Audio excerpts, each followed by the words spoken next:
Hey, what is up, guys? Steve here, and it is time to start another stream. Today is going to be Furret in Generation 2.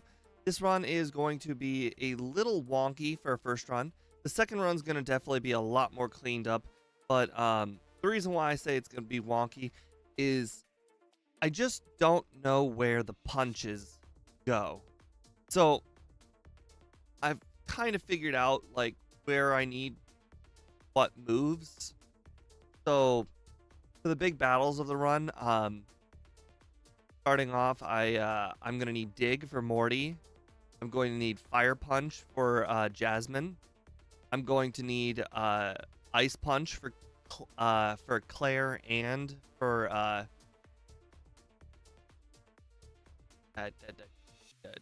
uh, Lance. And there's a possibility I might need Thunder Punch for Lance, but although I think 2 returns will probably knock out Gyarados.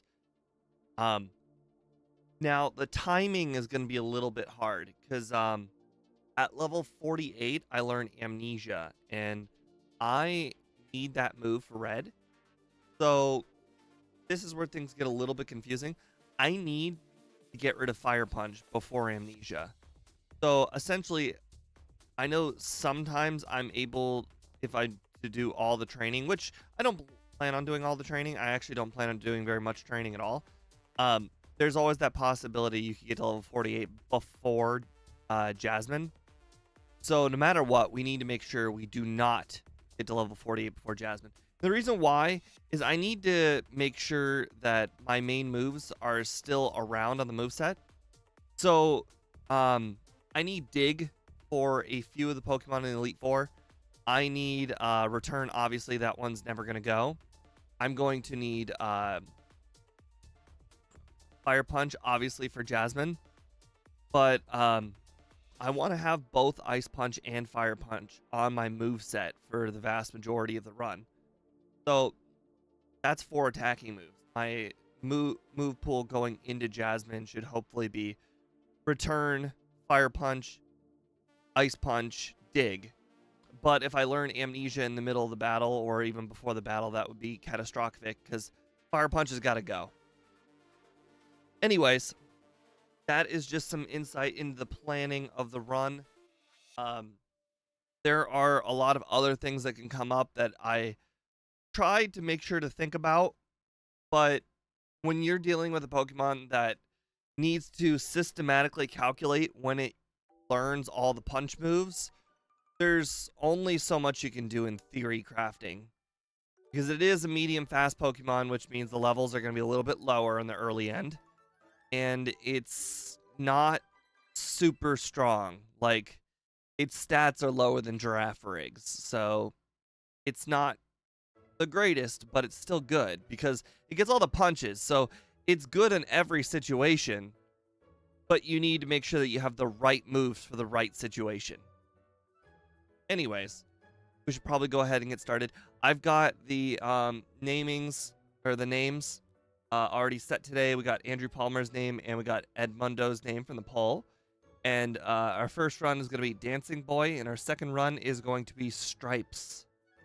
So I try to go for the shorter name on the second run. Okay. Hopefully everybody is all caught up and this fly gets out of my face. All right, and we don't start our timer until after we've already named our Pokemon. Oh, God, hold on.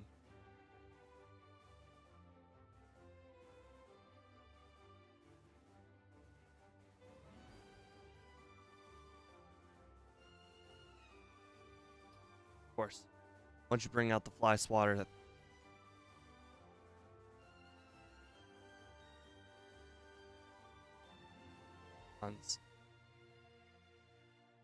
literally bought a fly swatter because this week the flies have been excruciatingly annoying. All right.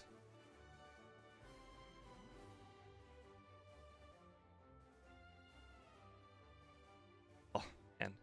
The fast text speed. After doing a run with speed on the instant text speed, the fast tech speed feels just like so warp slow. I'm a bit excited though because our egg move gets to be cut slash. Now, unlike Gen 1, slash is not going to be... The flies are back. Dancing boy. The fly... it's not going to be an automatic crit move every single time. That would have been awesome if it was. But it's still a good move with stab. It will get replaced by return at some point, just not super early. Flash.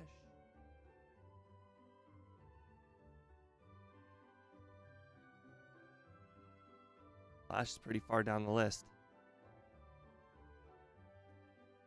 There's a lot of moves that start with S. Holy crap. Okay, there it is. It feels like half the moves in the game start with S. Holy crap. All right, get that. And the moment we talk to this guy, somewhere in the middle of talking to him, we start a timer. All right. 105. Oh my god, holy crap, we are pink. That is really pink. That's awesome. Gotta say, I was not expecting that. Yeah, I don't know what all of the shinies look like. Furret's one of those Pokemon that you don't go against very often in the game, so you don't get to see its shiny form too often. But holy crap, is that pink?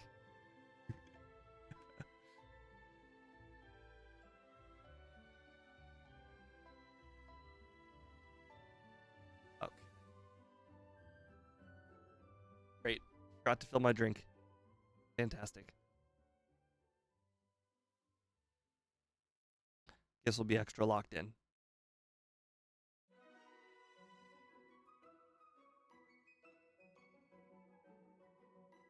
I don't typically grab that potion, but for Pokemon with slightly lower stats, it's better to be cautious. My one of my big concerns is that I have to beat Rival 2 with Mud Slap, which is really gonna suck. But I guess it could be worse. The Ghastly could already have Curse, which would make it like really impossible. Well, maybe not impossible for this Pokemon, but impossible for a lot of other Pokemon who main struggle is not even Ghastly to begin with. Like not Chikorita. Not Meganium. Bayleaf. Bayleaf has got Razor Leaf, which for some Pokemon Grass is a pretty big weakness. So when you have to already worry about surviving a Razor Leaf, being hit by a Curse should be the least of your worries. But imagine how bad that would be if it started with Curse.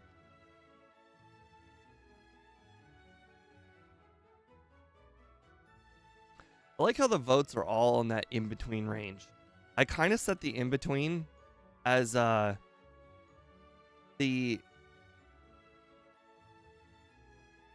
range was basically, will it beat Girafarig? I was pretty confident it'll beat Girafarig.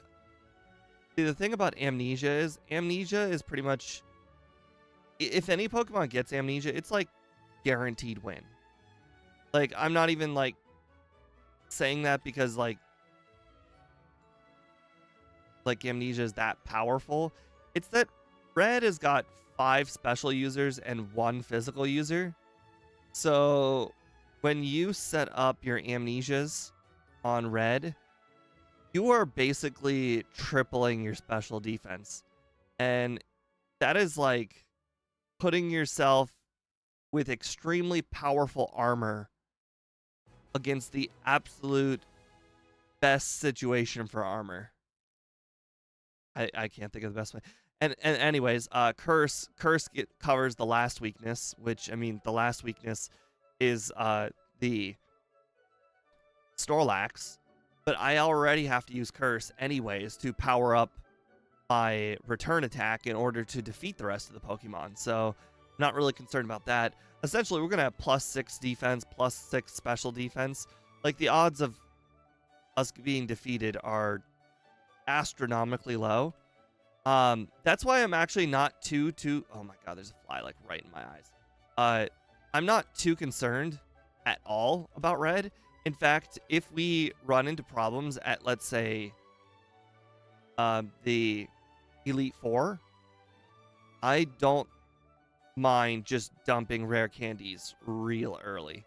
Because when you have Amnesia on your moveset, it is really, really auto win. Like, I cannot stress enough how having +6 defense and +6 special defense, and then on top of all of that, having +6 attack does against red. Oh, and then on top of all of that, well, that, oh, hold on. Okay, well, that was real low. Okay, and that was a crit. That's unfortunate. On top of all of that, we've got rest. So, like, once we are fully set up, if he does do anything, like he gets a critical hit or something, I can just, rest away the damage. Not a big deal. So, I really like seeing Pokemon that get boosting moves in general. So, I really like it when a Pokemon gets a move that boosts attack or special attack. In this case, it would be either growth or meditate or sharpen, one of those two. Because when you have moves that boost your stats like that, it is incredibly difficult for Red to keep up. Because his starting Pokemon is Pikachu, which, I mean, is great. Pikachu has Charm, and in the past few runs, it has used Charm to a really strong degree. But Pikachu still struggles in the offensive category. Thunder makes it a nice Pokemon that you can kind of consistently defeat really easily. Because you can just wait for the right Thunder luck to happen, even if you have a weak Pokemon. So,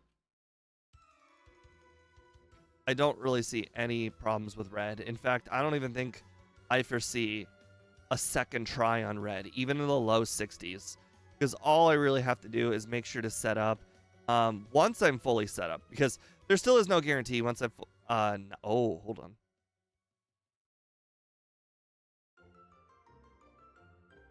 Okay, well that sucks. I have to rewind because I didn't save. I did put the reset, if you just noticed. Oh. So the lack of slash PP really did me in here. I honestly thought that Mud Slap would do a lot more damage. I also thought that coughing would miss more. See, that was a crit quick attack. It did not do a lot. Okay, well, we'll buff that on the second run. Unlike the Jinx run, we just had a hiccup. So no matter what, there will be a second run. Although I did already mention at the very beginning that when we learn the punch moves and when I use rare candies is definitely going to change in the second run. So there was no doubt we were going to do a second run anyways. Because, I mean, Lance can be easy. Just because I have Ice Punch and I plan on one-shotting all of the Dragonites does not make him super easy. First of all, I have to two-shot the Gyarados, which might not be a guarantee. I think it will be, but it might not be. And then second of all, Charizard's Flamethrower does a lot of damage. Like, a lot of damage. So, surviving multiple Flamethrowers may be difficult because I don't know if I'll two-shot Charizard either. And then on top of all of that, I am going to have to defeat Aerodactyl with Return. Or Ice Punch. I'm going to have to defeat it with Ice Punch, which is fine. But not perfect. Oh, look, got a crit. Nice.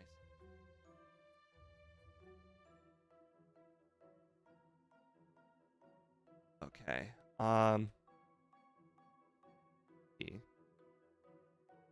That. Might as well go buy the stuff. I don't know how much money the rival gives you. I don't know if I can consistently buy all the stuff before or after the rival battle. Oh, looks like I can afford it all. That's good. I didn't do any extra trainers. I have still not exactly honed in on the exact. Oh, wow. That was a crit. Okay, that makes sense. I was be like, I do not think that there's any chance I knocked that out in one hit, but okay. I'll take it, though. Oh, I'm using... So Bayleaf uses the high crit rate move. Razor Leaf gets a crit. I use the high crit rate move. Slash, do not get a crit. That's unfortunate. Oh, we also knocked out the one. Holy crap.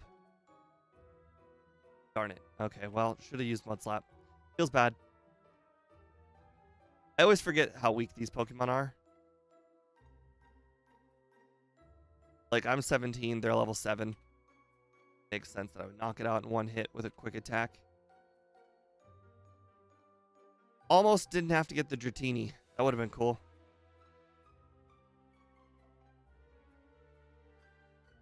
The cool thing about Slash is it got so much PP. It's basically a headbutt, but with 20 PP. It also means that I don't have to pick up headbutt if I don't want to.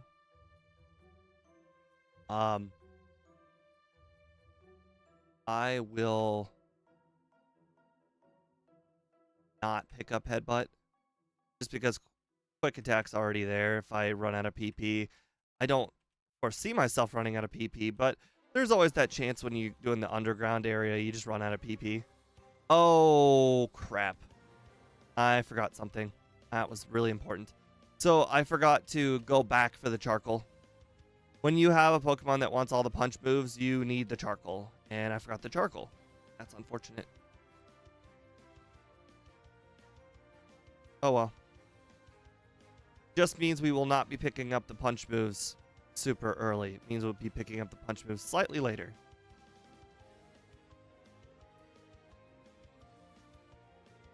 Like we could have been picking up the punch moves right now if we wanted. Charcoal's 5 grand. That TM that I picked up on the way out of Ilex Forest is 1 grand. That's 6 grand right there. That would have been enough for the 2 punches.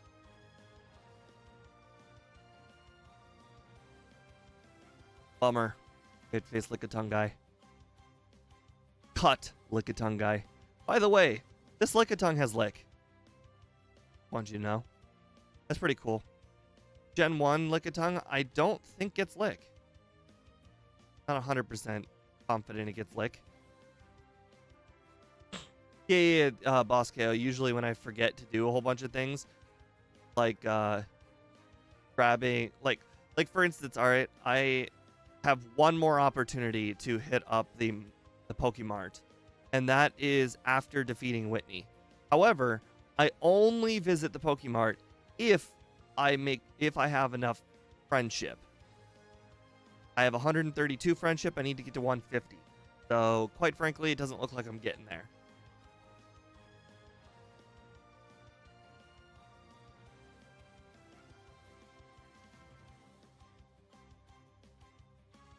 Oh, crap. I looked at the first yes, and then I did the second yes. But the problem is the first yes is, do you want to do the competition or not?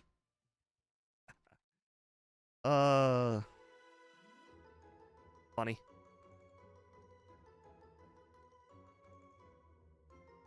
Sometimes I forget, though. If you do all the punch stuff right there, you might not have enough money for coins.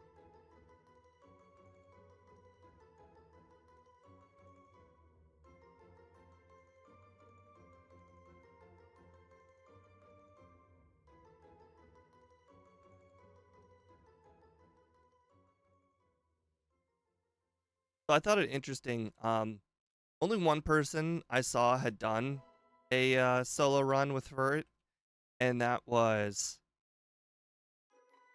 Squidgy. But my strategy is completely and utterly different than Squidgy's. Squidgy used like rollout as his like main attacking move for all of the big battles of the game. I don't even think I'm gonna pick up rollout. I don't even think rollout is all that good on a Pokemon like this. Plus, here's another thing. When you use rollout, it is assumed you are going to combine defense curl with it. Otherwise, what's the point of rollout? Like, you need to start with defense curl. There really isn't like a choice. You gotta. He didn't use defense curl rollout. He just like used curse rollout for red. And while curse rollout is good, I believe I remember asking Speed, you only need to use one defense curl. And then like you don't ever have to use it again. It remembers that you set up one defense curl. By the way, speaking of defense curl and rollout, I'm going to be using defense curl here on Whitney. And then to protect myself against the rollouts. Rest. Interesting. I figured if I start... Oh, that's bad. Okay. Oh, boy. Now I have no defense curls. And I still have to face... Okay, well, that's fine. We can just go with the Mud Slap strat. Oh, she went with the higher accuracy stomp. Not great. Oh, I got a crit. Nice. Although I do not think that crit mattered. Although I do think my defense curl strat would have worked if she didn't use Whirlwind. All right, we're at 141 friendship. Makes sense. I didn't think we were going to make it there, so we are not going to be picking up all the punch moves just yet. All right, we need to go pick up Dig, though. Okay.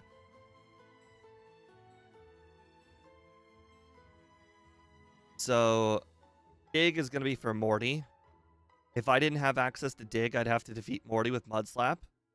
Like Squidgy did. I think he forgot about Dig entirely. Because I think there are a lot of battles where Dig would have been extremely useful. Type matchup wise. And I think he just didn't know.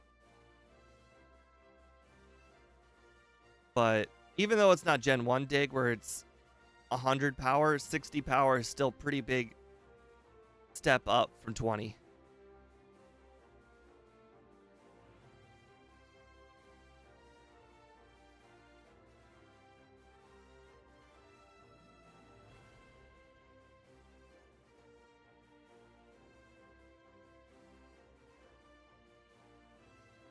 By the way, don't tell Speed, but I passed that guy again.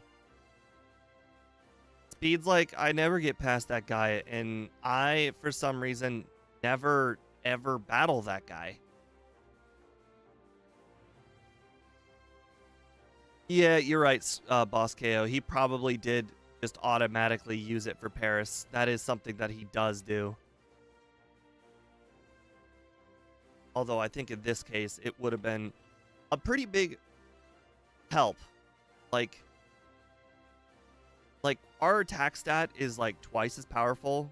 Well, it's like 65% more powerful than our special stat. So any opportunity you can use Dig over the punch moves, it's 60 power versus 75 power, but 75 is not 35 or 65% higher than 50 or 60. So it's obvious that you should be using Dig for a lot of the battles. Now, one thing that Squidgy did replace Dig with was Shadow Ball, and Shadow Ball is a higher power move. And he obviously he used it against Ghosts, which is basically the plan I use for Dig, is using it for the Ghosts. So, I mean, it's not like he replaced it with a non-superior strategy. It's just that he made the battle with Morty harder on himself. But because after that, he technically has the superior move of Shadow Ball. Both of them physical.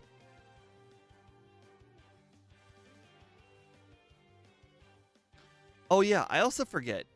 Can you get hit by Curse while underground? I know I've asked the question before, but I don't remember the answer. Nice crit. Hey, Andrew Palmer. Yes, we did use your name for the first run. That is extremely true. I thought about using the escape rope there, and I'm like, why would I use escape rope? I have dig.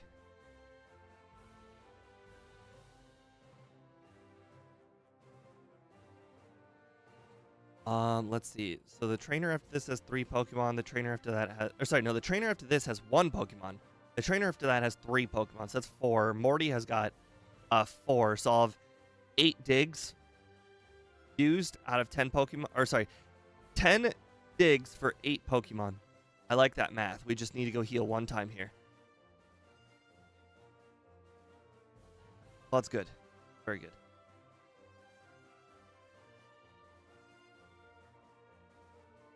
We're at 63 speed, although that does not include the badge boost. Yeah, I always forget that it doesn't include the badge boost until you get in battle. But it reads the in-game stats, and the in-game stats don't apply until the battle starts. So yeah, we'll be faster than Gengar. Gengar's got 65 speed. Now, will we one-shot Gengar? I don't know. But seeing as like we one-shot those haunters what appeared to be relatively easily, I imagine this will be a one-shot sweep. If anything, the Gengar might survive 1 hit, which would really suck. Oh, yep, see, we just got hit by Curse there. Nothing happened. Sweet. It survived, but it used Mean Look. That's a nice thing. I think Morty is programmed to use Hypnosis first, no matter what. But Dig kind of negates the first turn, and he won't always use Hypnosis on the second turn.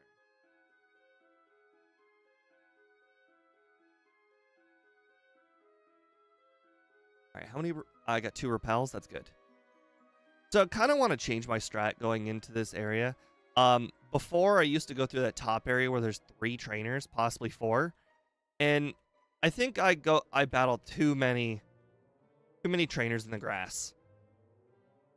So I want to go through the left area where there's a guaranteed 1 trainer, but then the grass helps me avoid the rest.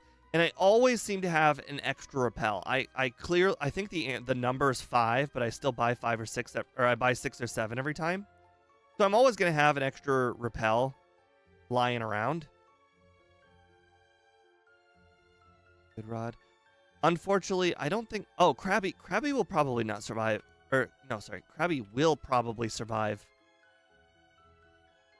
Quick Attack. So we'll use Quick Attack.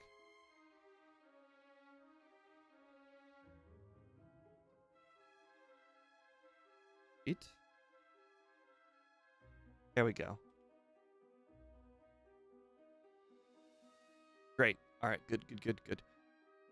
All right. And we learned earlier that you can buy all of your super repels before the trainers in there. You don't actually need the money from the trainers in there. I'm trying to make that a normal thing so I don't forget. I constantly forget when I leave the tower. Well, the lighthouse. So if I do it before, I probably won't forget.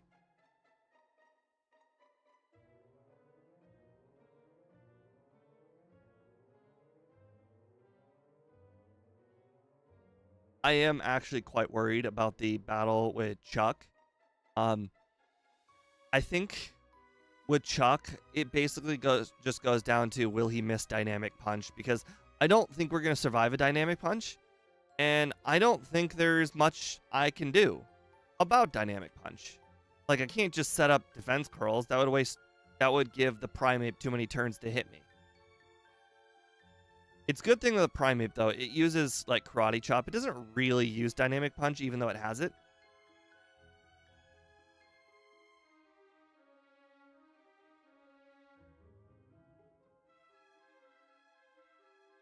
Oh, I didn't grab Strength. That was interesting.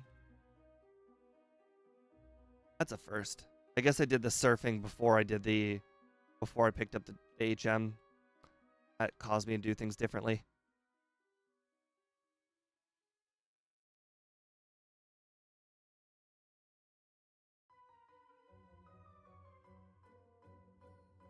Happy. There we go. Get left a little bit. There we go. Hug the wall. Apparently didn't use my super repel. That was actually kind of lucky not to get that many encounters.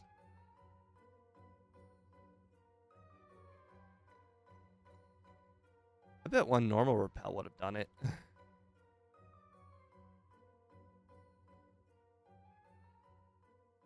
All right, we are still a pretty low level, but like I said, the first run is all about experimenting, figuring out what your weaknesses are, so that way you can cover them up in the second run. So we haven't really done a whole lot of extra preparation like battling and whatnot. And I guess we're still not. Okay, well I just crit both Hitmonchan and Hitmonlee, so I just learned nothing. I don't think that's going to happen next time. Look, I can't even knock out a Machop, so I mean, what makes you think I'm going to knock out a Hitmonchan or a Hitmonlee? Right. Go ahead and use a super potion.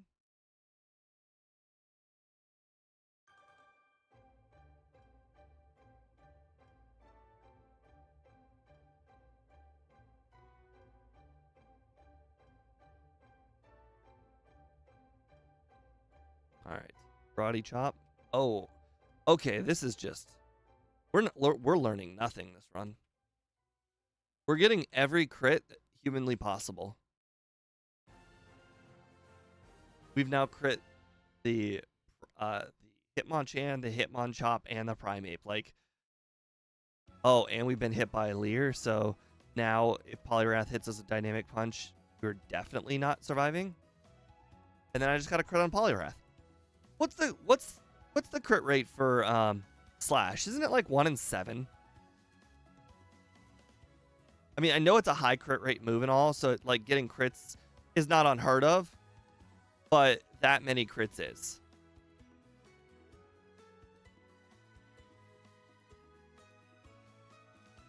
Goldenrod. Fifth floor. Alright. Grab return. Grab fire punch. Grab ice punch. Not the B1. Now head back to Ekritique.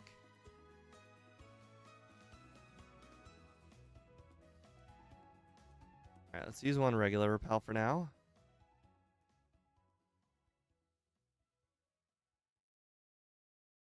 Well, that was unlucky. Although we shouldn't... Oh, actually, we will have a battle. Actually, I just realized there are a lot of battles between us and the... I guess I could probably quick attack most of those battles. If you're wondering what I'm talking about, I'm talking about the Lance heal.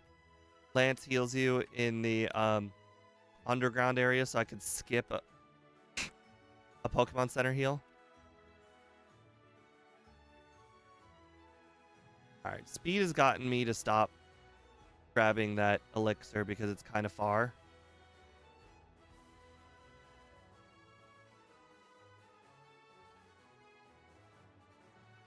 Now, I'm going to have to defeat a lot of the rockets with quick attack, unfortunately. I guess that'll be fine. I mean, they are just mostly Rattatas and whatnot. I'll save the digs for the Magnemites.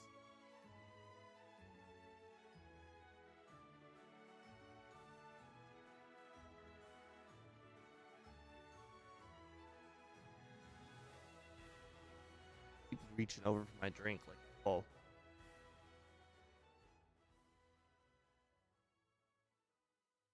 Okay, so let's see. There are 3, 4, 5 Pokemon left. I guess that should be good. Use Slash. Maybe it's 6 Pokemon. I can't remember if Magnemite guy's got 3 or 2 Magnemite. I swear it's 2, but it might be 3.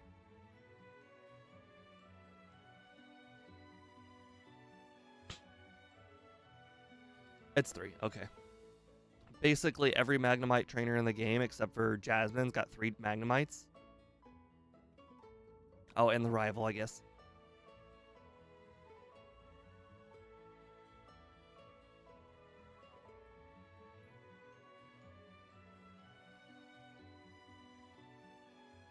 Anyways, exactly the correct amount of slashes for this Lance heal.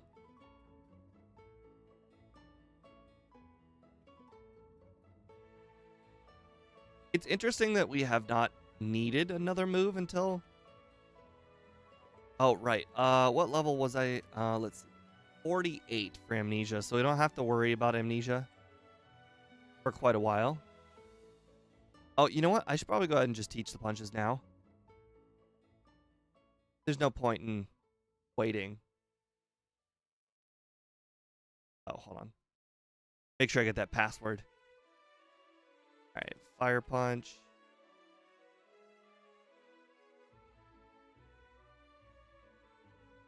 Ice Punch.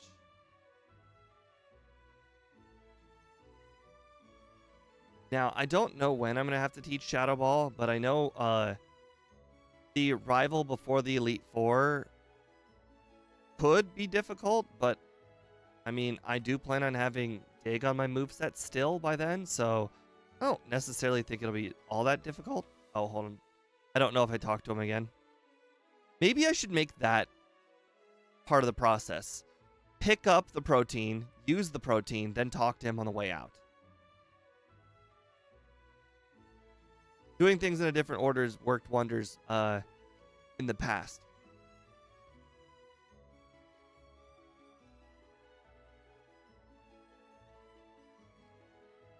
Nice thing is for the electrodes, I have the digs this time.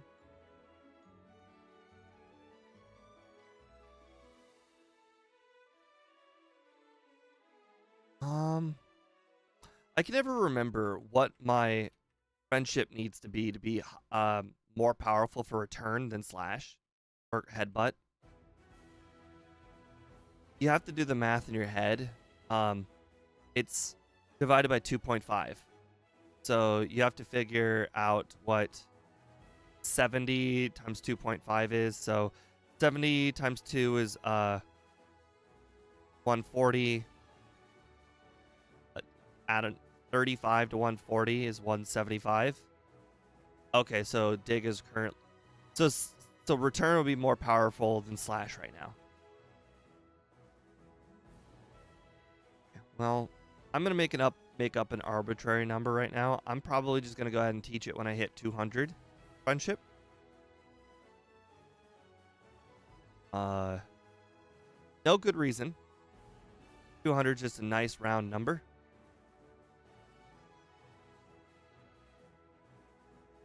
Unless somebody else wants to do the math, what 194 is. Let me know what our current return power is. Once Scott releases his overlay, because I know that's coming out, I think, by the end of the month. Let's be honest. Whenever Scott says something, tack on an extra month onto it. So probably the end of next month. But that would be pretty awesome. His overlay has got a repel step counter and a return power counter, and those are two things I'd very much like as part of my overlay. I love them. Now I plan on using his overlay as my new base, and then adding a lot of the features that my overlay has that his doesn't.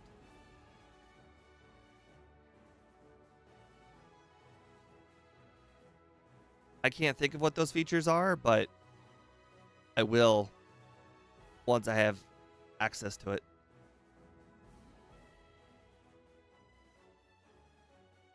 Sweet. Quite frankly, I didn't even think that battle would go that easily. 78? Okay, that's pretty darn good. Question is, how valuable in power do you think high crit rate is?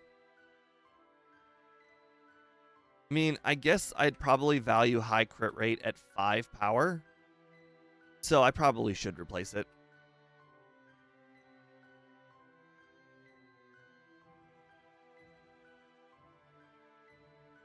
Alright, I have not... Oh, I've taken 20 damage. That's fine. We will heal up.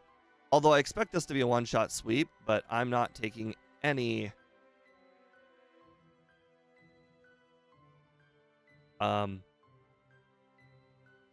risk.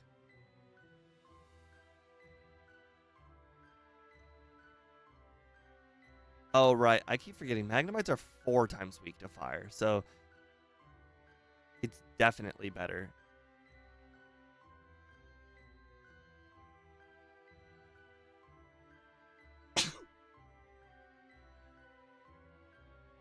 Wait. Oh, I know. Oh, I know exactly when to get rid of it. I'm going to get rid of it when I run out of slashes. I'll just use up all my slashes, then teach it over, and that's like 2 ethers.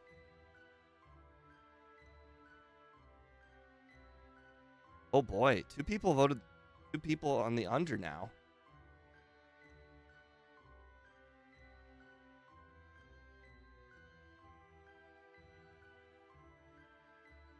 Holy crap, I just got paralyzed. I got 2 full heals. We are okay. Okay, so return was in fact needed. Interesting. Muck will definitely survive, so I'll have to make sure to dig Muck.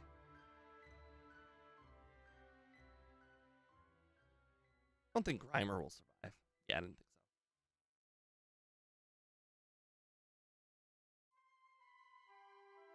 Oh, it used Harden. Interesting.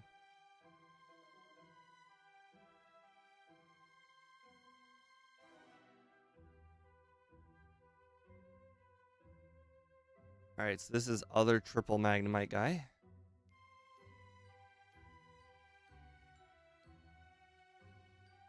So, this floor has an interesting uptick in levels. So, most of the rockets have like low 20s, like 22 or whatever. For some, like this guy, for some reason that Magnemite guy is level 27s. And the rocket at the very top, the leader, has got level 30s. So it's really interesting to see where Game Freak decided, oh, yeah, these trainers need increased power. How's the run going? It's going pretty perfect. Our only reset was running out of PP and not being able to do anything about it.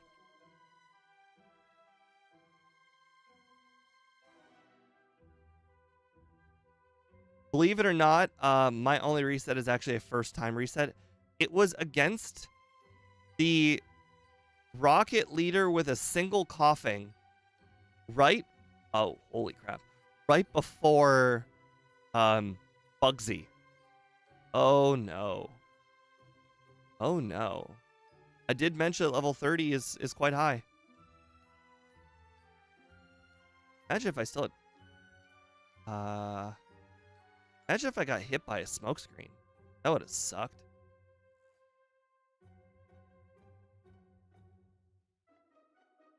Okay, well, if return is a range, I should probably be using return. Hey, Sundown. Welcome to the stream. I would not put myself on...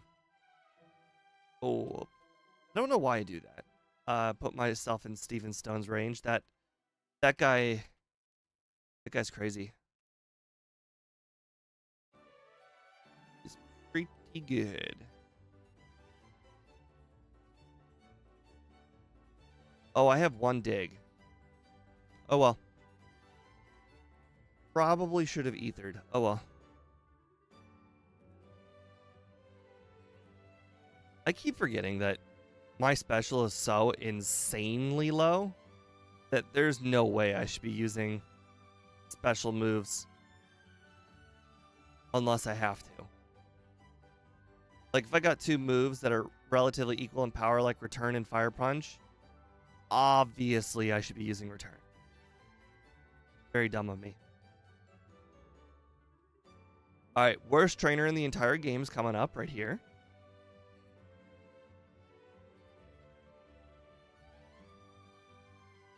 I only go crazy when things when crazy things happen to me. Earlier, I kind of exploded. I was playing Elden Ring, and I got the boss down to a point where I literally didn't see it have any more health. Like, it had no health. All I had to do was hit it one more time. But it had no health. I died. Oh, so mad.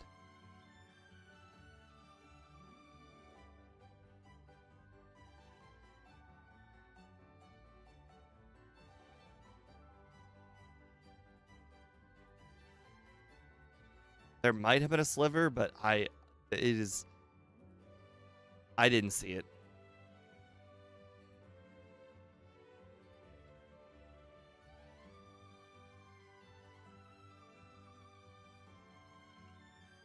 My first time playing the game too. Actually, it's my first time playing any Souls game. I've never really played any of the Dark Souls games, but I saw Elden Ring and I'm like, oh, this is open world. It looks pretty cool. And I heard that it's really, really new player friendly. Like, I heard that being a mage can be overpowered in the game. So I'm currently a mage. Although, I have apparently one of the earliest things you can do in the game is like just go to a location, then go back to the very beginning of the game, and this one person will hand you something that can make 3 essentially decoys for like bosses and whatnot. I did not have that. I'm 14 hours into the game. I did not have the diversion spell. I was straight up battling bosses. Like, I defeated that big guy from the castle guy, the whatever his name, the grafted. I defeated him without the dogs. I just straight up had to get good at dodging. Which I don't think is what any mage wants to say, is that I got really good at dodging. Because generally mages don't want to dodge. They want to just be far away from the action. But I didn't know about the diversion spell thing. Would have made the game so much easier.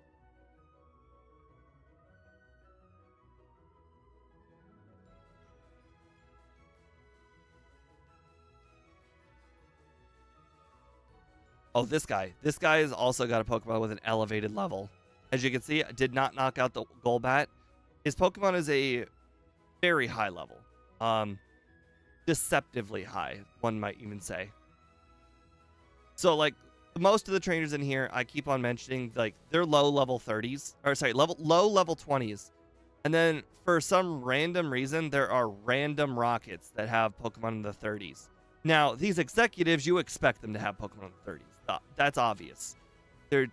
But there are like 3 random rockets that have Pokemon in the 30s, and you just kind of have to know them. Although not all of them are in the 30s. Like I mentioned the Magnemite guy, he's at 27. So it's kind of like 30, but not. Look at Houndoom's moveset. It was so cool.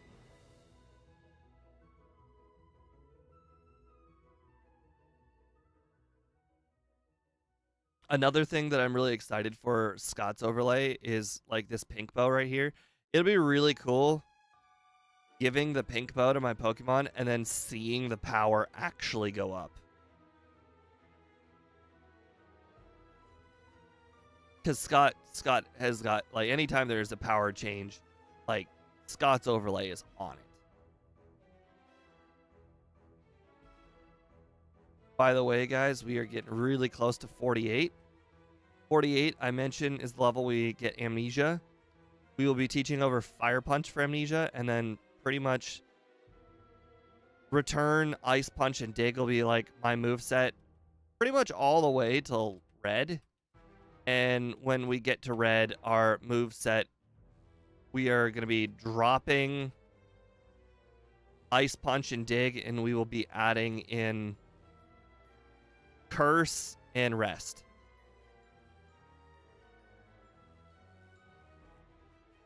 As I already mentioned, the The goal is to be +6 attack, +6 special attack or defense, and +6 defense. And then anytime our HP gets low, just rest, because the defense will be so incredibly high that there is literally nothing red could do. Like, I'll survive 3 turns, hopefully, at +6 from anything, since I don't really have a weakness.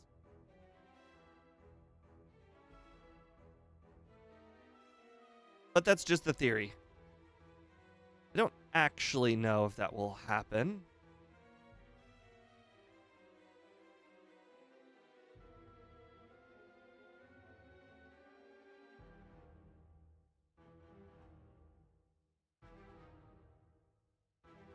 Okay. Like I mentioned before, I have absolutely no idea which move is the best move to use here. Because Dragonair is only 2 times weak to Ice Punch.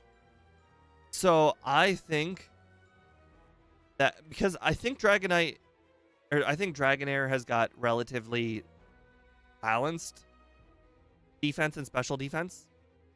So if the defense and special defense are balanced, then odds are that means I should go with whatever attacking stat is better. My attacking stat, obviously, return is going to be the best move.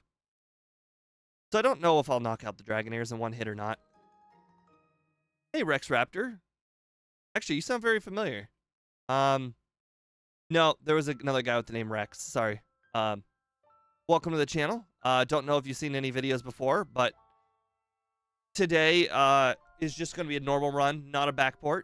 Tomorrow, we will be playing a Pokemon in a game where it doesn't belong, called a backport. And I believe the Pokemon that won that poll was Mimikyu from, I believe, Gen 7. So we will be playing Gen 2 with Mimikyu. So that'll be interesting if you want to check back on tomorrow's stream for that. I will also be racing another person with the exact same ROM, so I cannot take my time. Not that I ever would take my time. I'm not taking my time on this run. But it gives you a real-time idea of strategy, luck, and also a second person to talk to.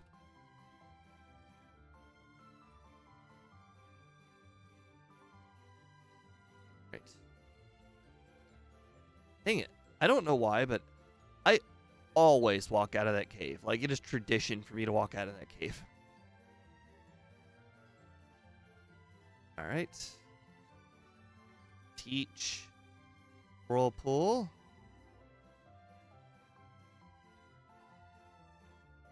All right. I like turning off the Whirlpool before I pick up the Max Potion or Elixir.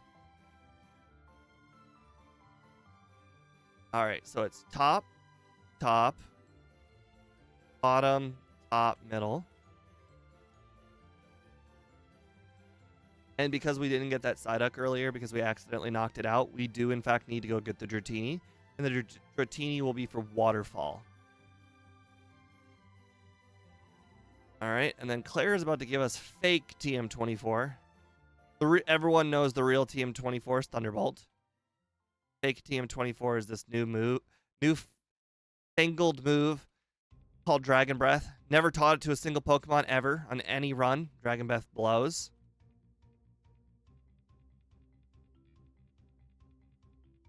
It's like slightly better Twister, and Twister's not a good move already. All right, Professor Elm's going to give us the call. We're going to go ahead and ignore Professor Elm. And we are going to be going to grab some PP-ups and rare candies. And then we are going to continue to ignore Professor Elm. And we're just going to tell him, hey, we know exactly where we're going. We're going to head directly to Kanto without talking to him first. We're going to go directly past Go, collect our 200, and we're going to flip off the bank teller because he didn't tell us about Go.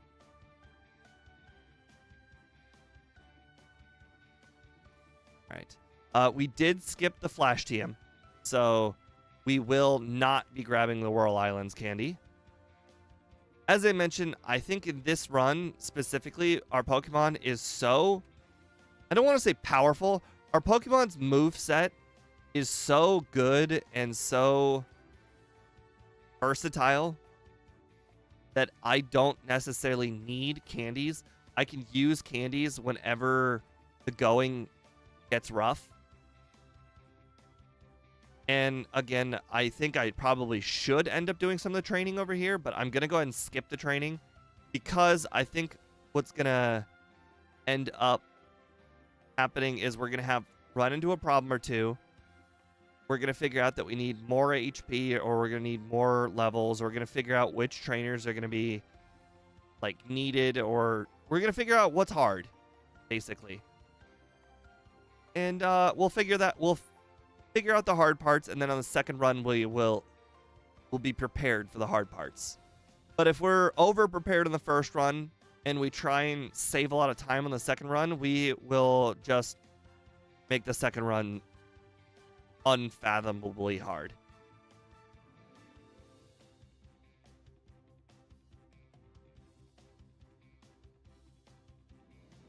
Needed the PP there.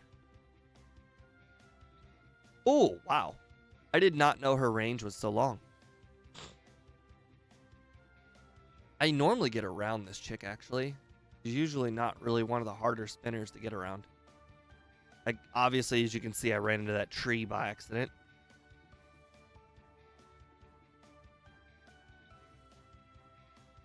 Hey, what's up? Oh, hey, Speed. Yeah, We're in the middle of our first run still. oh, how is it? So far, perfect. Oh, that's good. Ignore the one reset. That was against the coughing trainer right before Bugsy. Mhm. I ran out of slashes, is all I can say, and I got poisoned off the first smog. This thing gets early slash? No, it gets egg move slash. Oh. Yeah, egg move slash kind of just allowed me to decide, oh, I'm just going to go ahead and skip the entire Bellsprout Tower.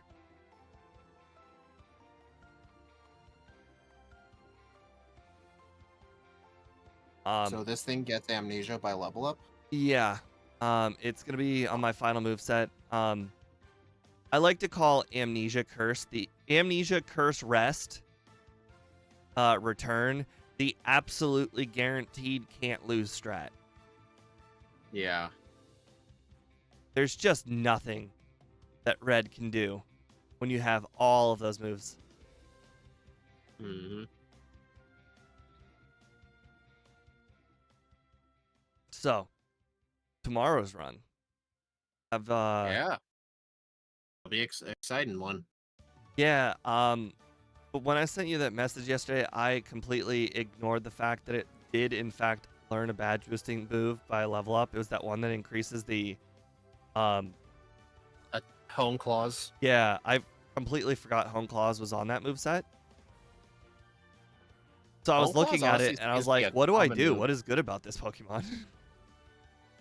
It's surprisingly a very common, like, move. I think it's the third time I backported it.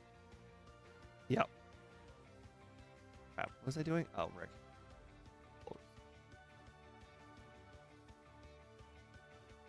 Dancing boy. It was the comment. Uh-huh. It was from Andrew Palmer, I believe. Now, I've run into a weird situation this run where every time, I shouldn't even say it's weird. It's just that every single time there's been an opportunity to use a special move or a physical move because they have the same stats, the physical move has always been way, way, way better. Luckily, Dragonite is 4 times weak to Ice Punch, so I will actually have a Pokemon to use a special move on.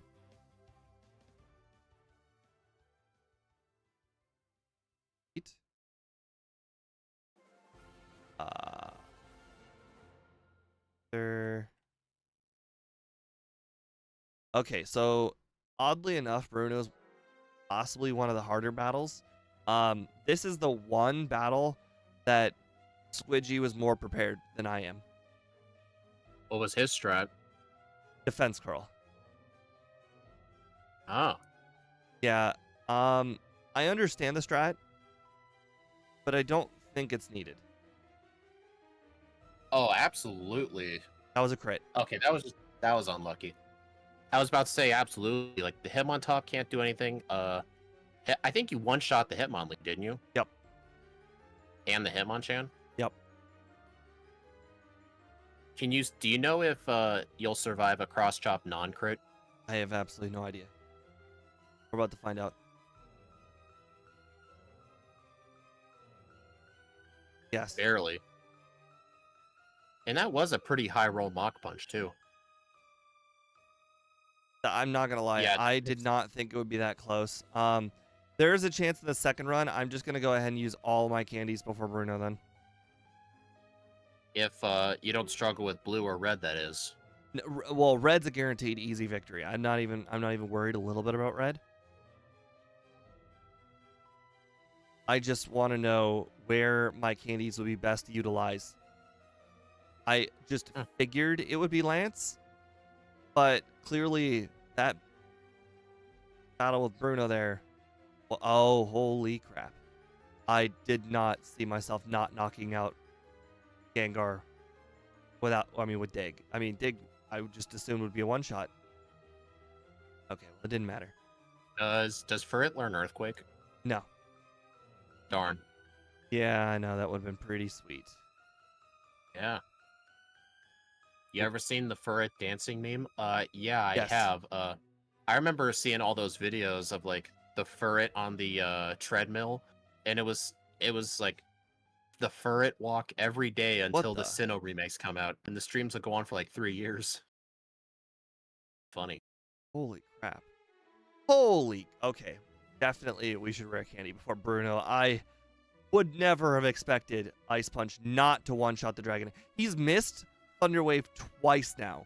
We're basically this is as lucky a Right. as lucky a battle with the champion as could possibly be.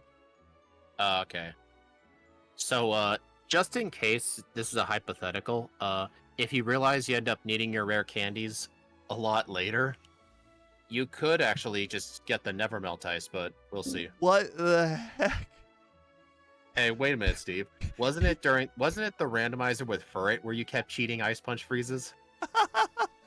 I can't. That was the Furret. luckiest. How do you get luckier than Thunder Wave miss, Ice Punch freeze? Oh right, I Hey. have to wait. Hey, I keep telling you, Furret cheats Ice Punches. You know this. Remember that randomizer? Yeah. And you kept trying to tell me, it's like, oh, I only cheated on the minor fights. Okay. That Pokeball is still there, not claimed by any Pokemon trainer, sitting there to be forever level 5. How come I didn't try to steal the second one? I only stole the Chikorita. Right. Maybe they were thinking about 2 rivals. Actually, you know what? That would have been a pretty decent premise. You have one legitimate rival, and you have one thief rival. Like, I don't remember which gen is the one that has all the ridiculous amount of rivals, but that was obviously wrong. I mean, X and Y people say have too many rivals. I know Gen 5 only had 2 You know rivals. they were thinking about it, because in Gen 3, they've got that whole May, and then I believe they're Wally. Yeah. That's like 2 rivals.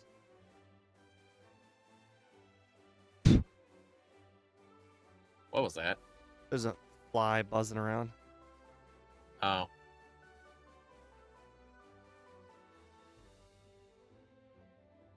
Why? Why is this grass so potent? That water, useless. That water has no Pokemon in it. But boy, that grass, super potent. Every I'm pretty sure the water has encounters. If anything, it's from a really, really small table. Like encounter rate. Like, I don't know if you guys know, most people know this, but in Gen 1, the water from Pallet Town all the way to Cinnabar is super uncommon encounter rate. Like, super duper low. Like, I kid you not, it's not uncommon to use one, like, no repels and get one encounter all the way to the bottom. Looking forward next week to doing Xerneas. I don't know. I haven't really planned out the run in my head yet. I assume it'll go well. I mean, not so much as the run itself, but the fact we'll have a third guest. Ah, yes. Yes. Scott is always gonna be fun. I actually took a look at a bunch of the older comments from the last time. Man, some people were vicious at how we made our moveset. I remember I saw somebody say, like, what's the point in pack porting something with a trash moveset? And I keep thinking, this is its normal Gen 3 moveset. You're calling it trash? I think what most people want to see is just with an updated moveset from the updated game. They don't really think about the effort it takes to add all of those moves into the game. They just want it done. I want my candy and I want it now. Right.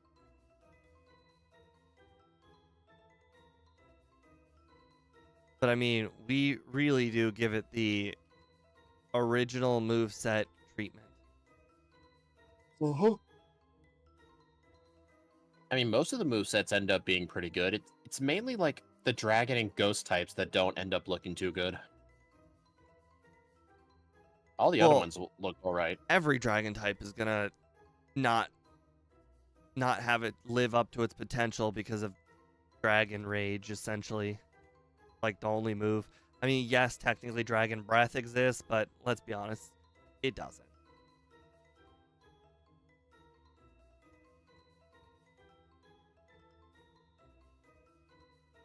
Rex, so there was only one other person that did this run. It was Squidgy on YouTube. Oh crap. Right, up, down. All right, there we go. I had to focus for a second. Squidgy used rollout for the vast majority of the run. Like he defeated Lance with rollout. I think, and he defeated Red with rollout. I don't know if Squidgy knew that you don't really need rollout at all. I mean, in fact, how old was the run? Probably a year. But yeah, I would if you replace rollout with rest, then you literally can't lose, because every single time you would have taken. So here's the thing. All right, when you are +6 with any Pokemon, +6 is ridiculous on defense, special defense. Then you add rest on top of it. It's already difficult to defeat you. But you know, Furret does have some low stats. It's not unimaginable that something could deal a significant amount of damage. But then when you add leftovers on top of it, it really is just a can't lose strat, because they could do a third of the damage to you, then leftovers heals, was it a 16th or an 8th? Forget. 6th. Okay. Yeah, then it heals a 16th of your HP after you just took a third. You still have a very significant portion of your HP left. And remember, you're +6 attack. So odds are you are going to attack, or you are going to knock out everything in 2 hits, like on Red's team. Like, you'd be hard pressed to find a Pokemon that has +6 attack with Curse that does not knock out every single Pokemon on Red's team within 2 hits. There are a handful that do 3, but that's for the really, really bad.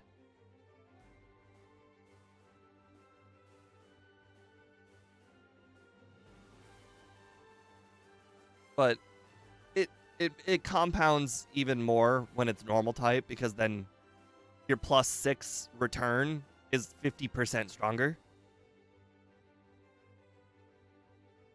I'll be right back. I'm gonna get something to drink.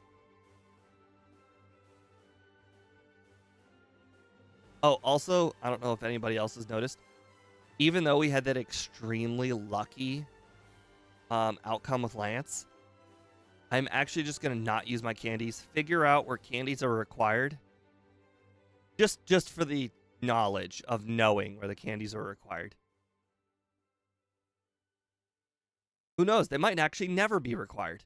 I might be able to just straight up complete the game from here on out to the very end without the need of candies. That is how powerful +6 return is. Because you got to remember, the curse only lowers my speed. My speed was going to be low, whether I'm level 100 or level 59.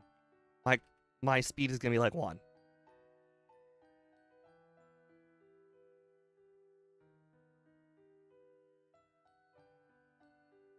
I need to figure out how many button clicks that takes one of these days. I clicked down like 5 or 6 times, but I feel like that's not the optimal way of getting to Cerulean. I feel like it's probably up 2 times. But it's always a weird order in Kanto. Oh, I forgot to put on the leftovers. That's a mistake. I definitely will put on the leftovers for blue. Blue is the only one I feasibly think could pose a threat. Brock, I don't actually have a good moveset for at all, but Brock's moves are horrible. Basically, his best attacking moves are Surf. That's pretty much it. I'm not really considering anything that's weak to Ice Punch, so I think the Onyxes might have Earthquake, but that really just doesn't matter.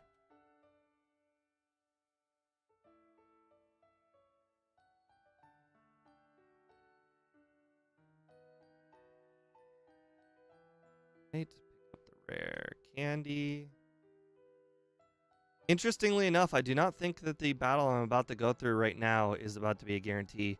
In fact, oh wait, I just forgot. My moveset's different than Squidgy's. Actually, it will be a guarantee. I just tried to Gen 1 that tree. I don't know if you noticed. I have Dig. Squidgy did not have Dig. I think Squidgy kept Defense Curl pretty much the whole game. But don't worry, he did not Defense Curl roll out red because that would have been too smart. Not calling him dumb, I'm just saying that not Defense Curl roll out.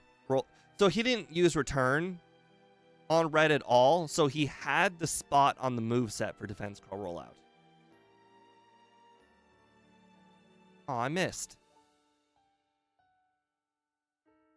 Oh! Oh! Did you guys just see that? Zap Cannon hit me underground. I don't know if I saved. I did not. Alright, well, I did already click reset. Zap Cannon just hit me underground. I was a little shocked. I guess I'm going to have speed look that up. I did not know that was a thing. I mean, to be fair, I did end up missing the dig, but I'm pretty sure it was underground. Lock-on can hit you when you're underground? That's interesting. I mean, when I was underground, I think I got fully paralyzed when I got above ground. But anyways, I used a lot of digs there. Like a lot of digs. Not a single one of them hit. I understand that there are 2 turns for dig not to hit, but like, come on.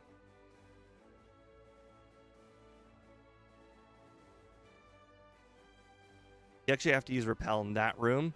Apparently, unlike Gen 1, you can get encounters in there.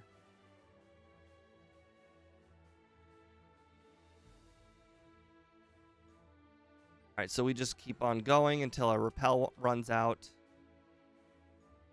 Then we use that ether we just picked up. Then we use a repel. And it's like we went to the Pokemon Center. Alright, put the bike on because I always forget to do that. This is surprisingly a bigger amount of land than you would think. Interesting. Now that guy right there, that spinner, I have a hard time getting around that guy.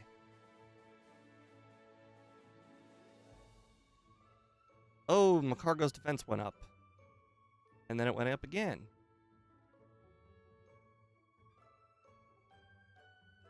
Unfortunately, your defense is not going to go up. You don't have the great defense. The Macargo. Well, Macargo's rock type, so even if its defense does go up, technically it's actually pretty good against return. Already.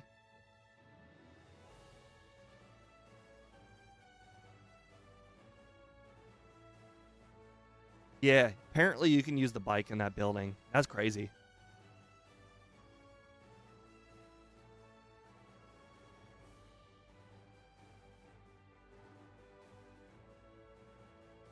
For Dancing Boys level 60. According to my game hook, I have 8 rare candies currently. But that means I missed one. Because there's still the one that I have to pick up. That I know I still have to pick up. That means I missed one. Oh, the Whirl Islands. I missed the Whirl Islands candy.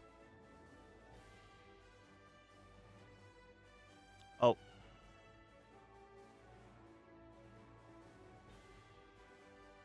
That was funny.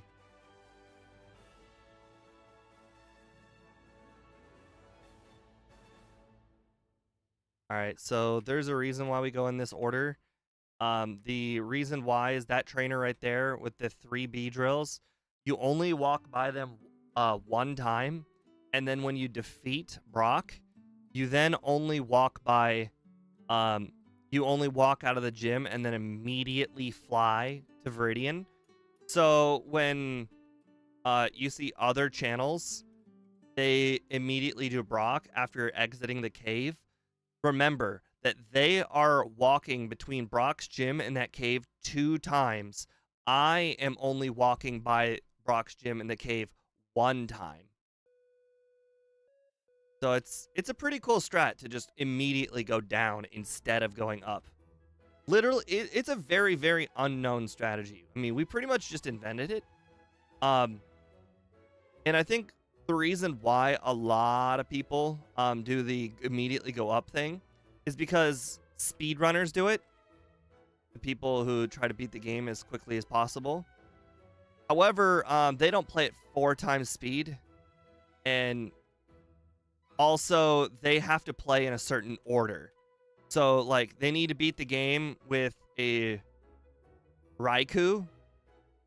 And it might be important for their PP. Or something like that. Or it might be easier to win a certain battle than it is later. So an extra like 30 steps is not important if you don't win. Oh, I hate Sandstorm, but I guess it's better than being hit by Earthquake.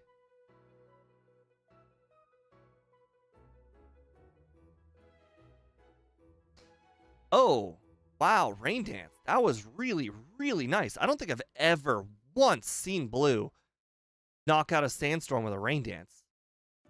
I mean, he does use Rain Dance with that Gyarados all the time, but I've never once seen him do that. Oh, that was a crit. Interesting. I know that crit mattered because Squidgy had a real hard time with that Arcanine.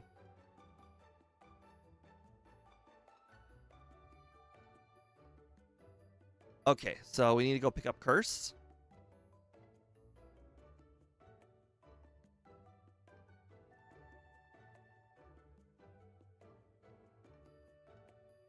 Guys, our time is like insane. We're currently on pace for like 1st place. Now, you got to remember like 30 of those runs on my leaderboard were played without the bike before I knew of the bike's importance to completing the game quickly. But it's still crazy to think because comparable to anybody else who's also played at fast time speed, then they know just how impressive a time under 130 is.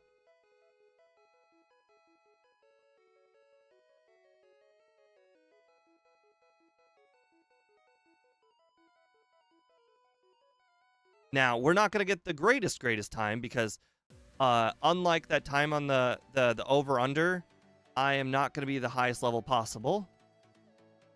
I want to see if I can beat Red as low a level as 62.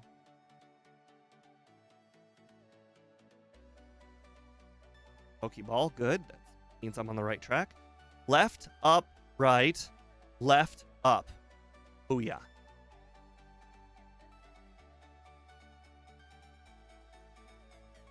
All right, moves first.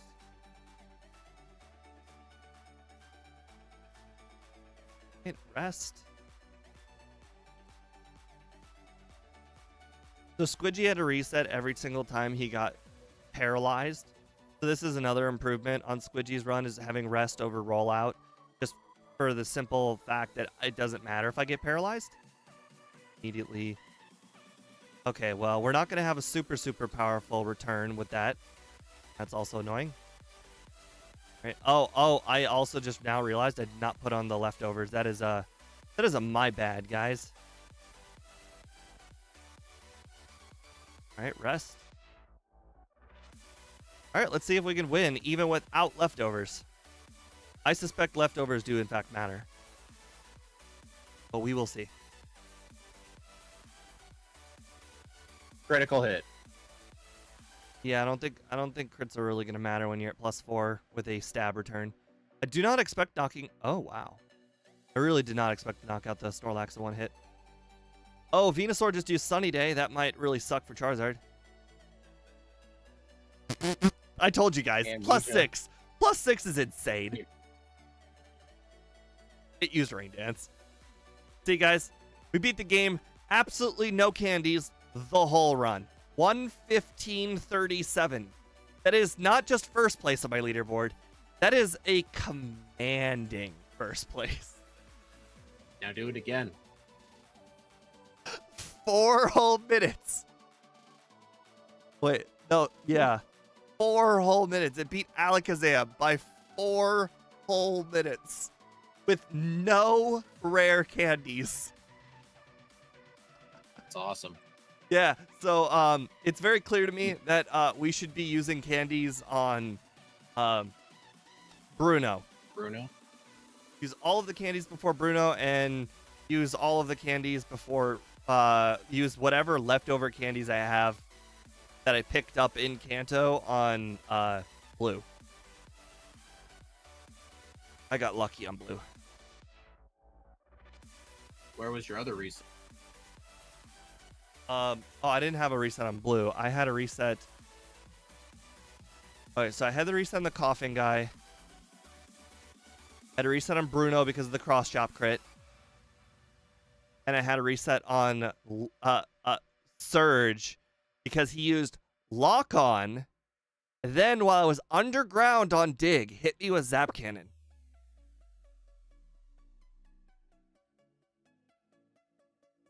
Yes. He hit me while I was invulnerably on ground because Lock On apparently cheats.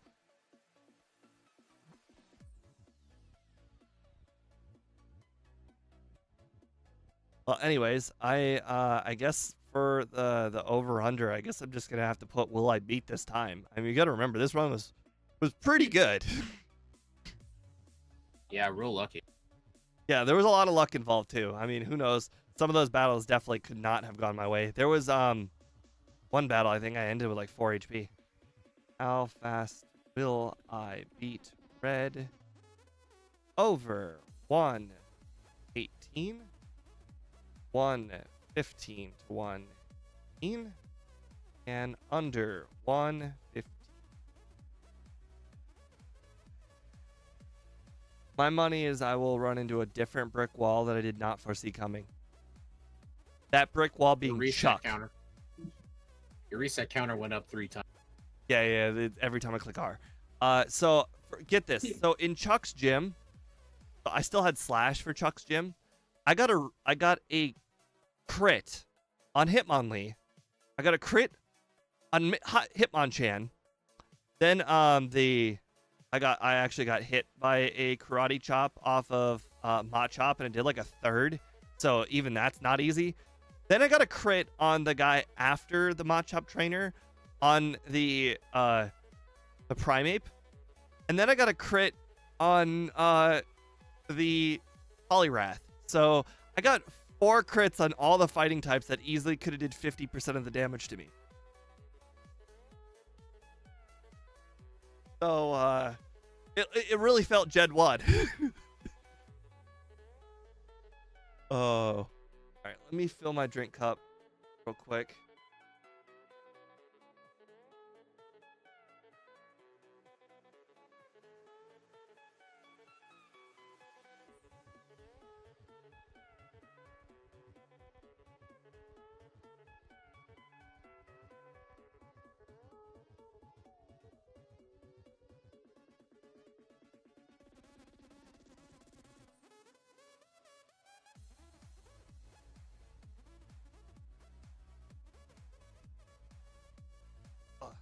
Surprised to not see Annie or Sundown.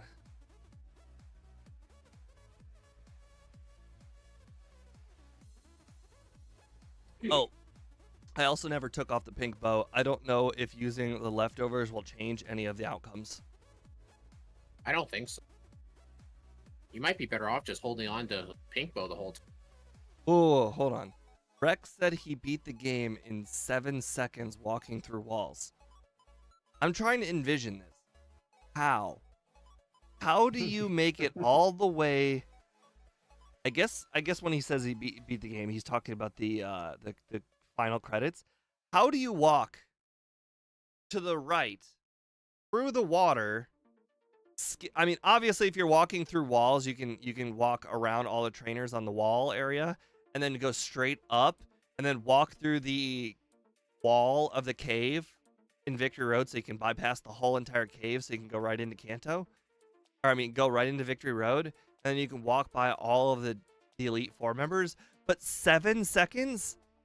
I would imagine that would take at least 30.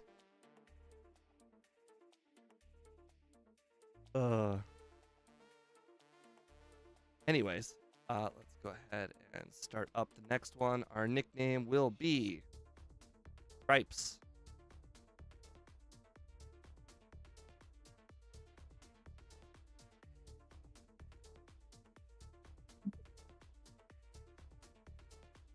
Oh, and we'll go ahead and change the frame. What's the difference between 3 and 1? 4 black. Interesting. Twice as much black. Oh. Fancy today, huh? Changing the frame. Well, look, it goes from 1 black outline and 1 inside black outline to 1 outside, 2 inside. Wow.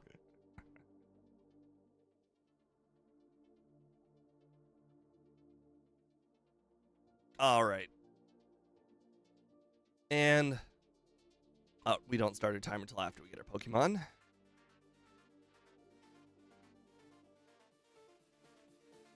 That's going to be real unnerving when I have to put that on the leaderboard.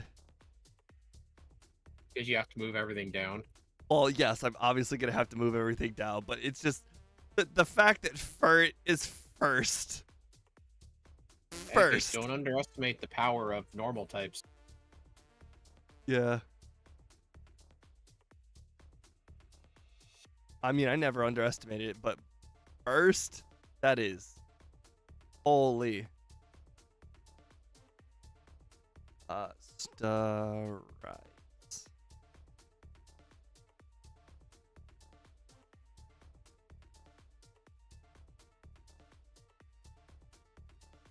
I'm gonna have to click S like 20 times for slash.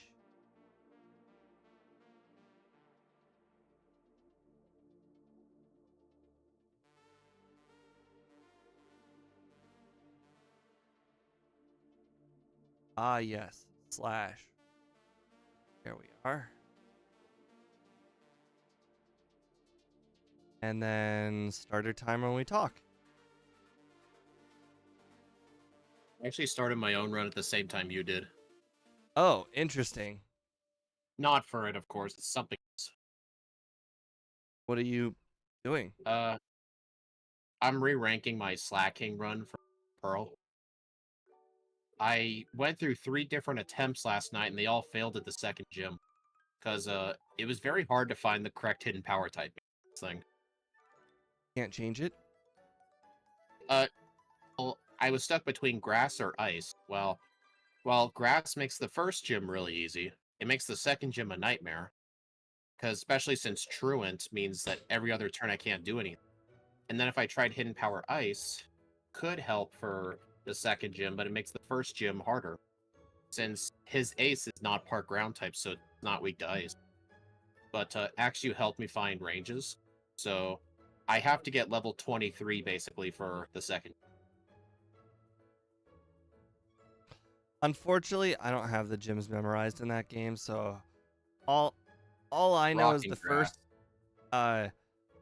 I remember the first gym was hard, and then the guy who had slacking was hard, and the electric gym was hard, and the rest was easy. I think you're thinking of Hoenn, What are you thinking of? because when you mentioned slacking, Yeah. yeah, that's the 5th gym in Hoenn. Which game are you talking about? Sinnoh, Gen 4. Oh. Yeah, I have played that game on Brilliant Diamond Shining Pearl. I beat each of them one time. Believe it or not, I literally beat Shining Pearl for one reason and one reason only. To trade myself a Tyranitar. Wait, where did you trade the Tyranitar to?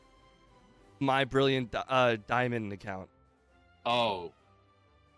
If you're wondering how I did that with yes. one Switch, I didn't. I had my brother's Switch. Oh.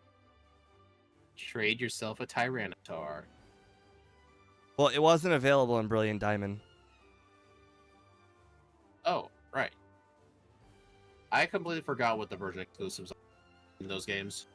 There's a lot of them.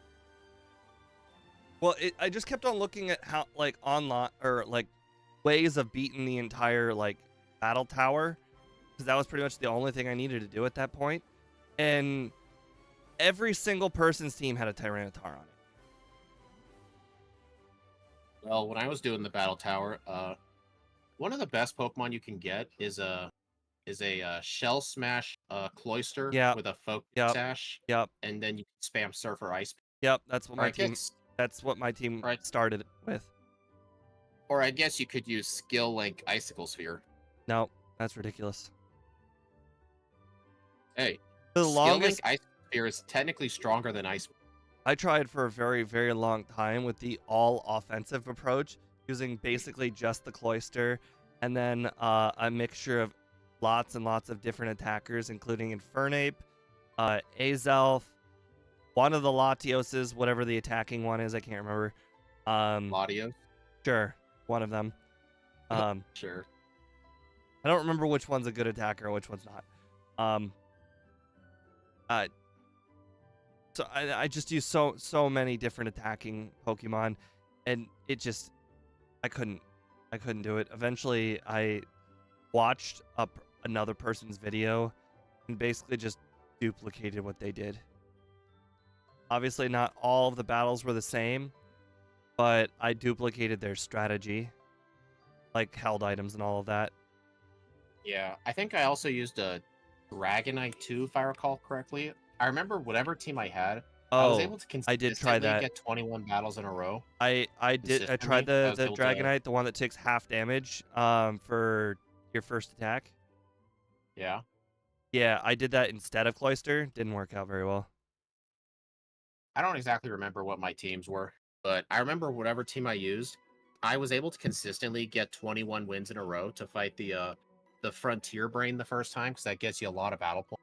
Oh, I never worried about that. My strategy pretty much got me to somewhere around 79 over and over again. Somewhere between that 80 and 100 range. I just kept losing. I never got past 40 because the main problem with my team, especially with the Cloyster, it does not handle other water types that well. But if they didn't have water types, then I would just destroy them. Oh, you know what the worst part, or at least I considered the worst part? The first time I got past 100, or well, sorry, the only time I got past 100, I made it to like 190, like 3 or whatever. It was insane. Oh my god. You must have been getting a lot of battle points at that point. Well, that's the problem. The battle points were irrelevant to me. All I had to do was get to 100 once, get the bottle cap, and I kept duplicating it. I only needed to get everything once. So when you got to that point, do you remember any of the trainers like sending out legendaries? After 100, they like every other team has legendaries on them. Yeah.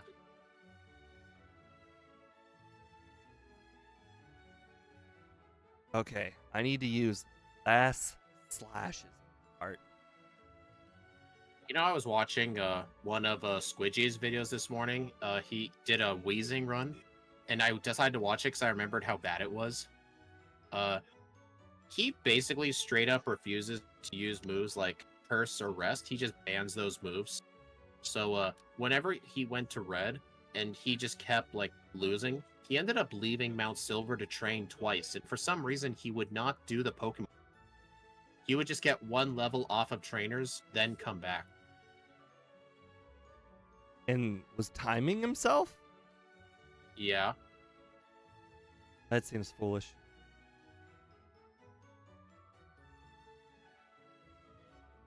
Coughing is a 4-shot with Slash. That's crazy. Like, seriously, I don't get... Oh, ban Curse, ban Rest, it makes the runs boring. I mean... I just don't Okay, get that. here. I will comment like all the YouTube Shorts people comment. Over-leveled, easy win.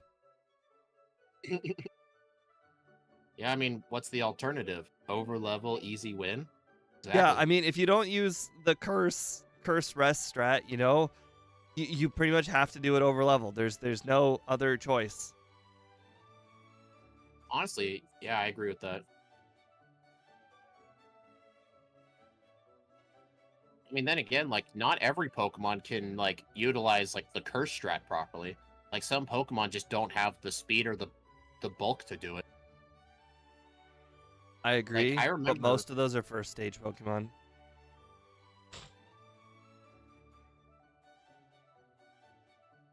Oh, we're about to have a difficult incoming battle. I also Mud Slap crit the Ghastly last tank. Oh. Oh, another thing, like, how is it any different from spamming return for 3/4 of all the fights? It's not any different. This fly. I just noticed, like, every other person either, like, allows any move to be used in Crystal, or, like, every other one bans one move. I mean, I think bans both double team's pretty universally banned. Yeah, I'm not talking about that.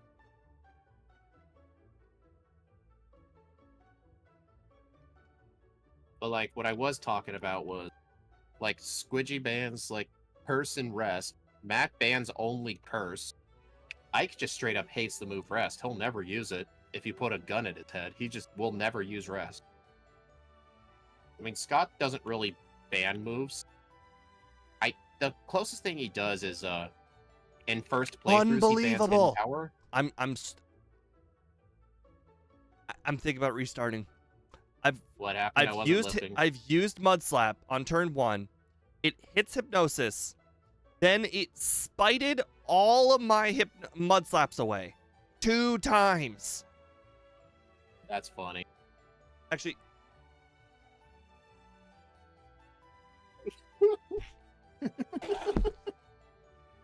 Oh, why? It will not leave me alone. I've got to tell Angel to get a gif of that. It just keeps landing on my nose. You know you doing that isn't going to kill the fly. I got it. You doing that isn't going to kill the fly. I got it. I got one of them. There's like 3, but got one. Believe it or not, this thing is way more effective than my old strategy. First of all, using your hand is like impossible. Oh, the longest time I was using a microfiber cloth. Oh god, this is green. I was using a microfiber cloth and I was swinging it around. It's relatively fast, but holy crap, an actual fly swatter, not bad. Oh. All right, I'm gonna hit the restroom and restart.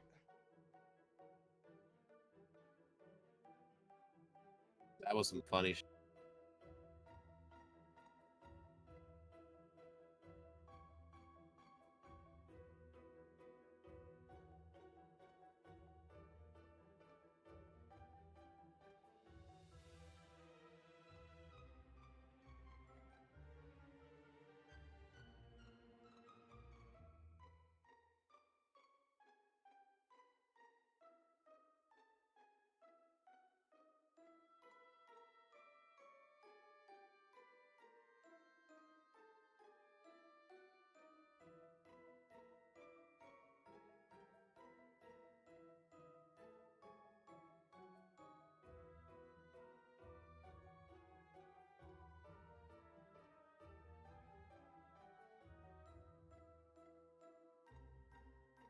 That was unbelievable. On my way walking into the room, I walked into another fly and I slapped it with my hand and I actually hit it.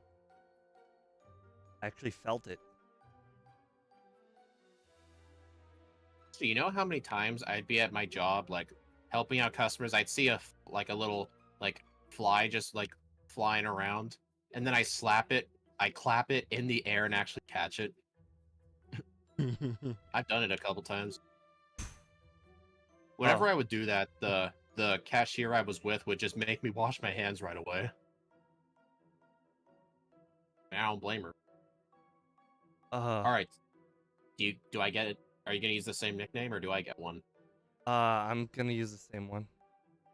Oh, interesting. All black. The nickname. Stripes. Got it.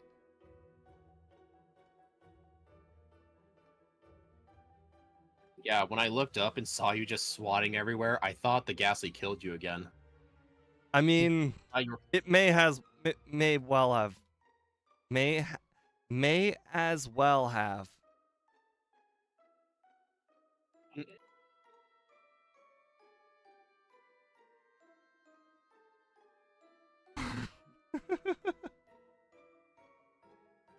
The fact that it happened twice. Hypnosis is already so inaccurate that I stayed asleep long enough for spite to lose. Oh, oops. That was close. You just try to name it. That was almost an accident. Hey, you should have done with it. I stuck with it. I wouldn't have.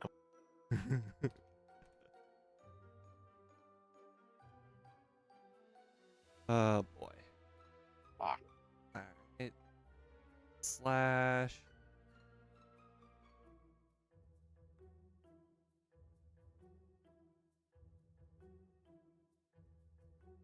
Right under Super Fang. That's alphabetical order for you. I know it's not supposed to be in alphabetical order. It's just funny. Oh, some of the alpha footage I saw of the new Pokebyte software. Whenever you if you want to search up a move or trainer class, something like that, the list will actually be alphabetical. Nice. Yeah, I'm really looking forward to when it comes out in a couple of weeks.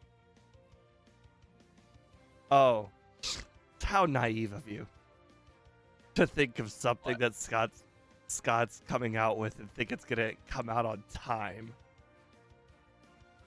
Okay, that is a good point. He's such a perfectionist. I've seen the footage. It looks like it's almost done. He's such a perfectionist. It's gonna be an extra month. Don't you worry about it. I mean, not release it perfectly. Release it for beta testing.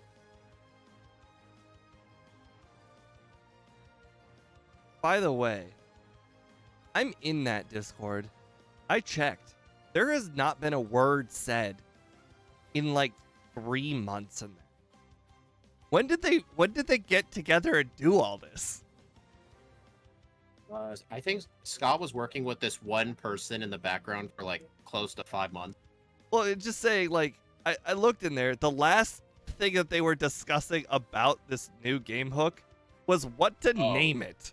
That was the last thing. that server? Oh no. That server's going completely unused at this point. Like I'm surprised it hasn't been deleted. Oh, so you're saying I should have left? Honestly, should have thought of leaving too. Like the person Scott's working with isn't even in that.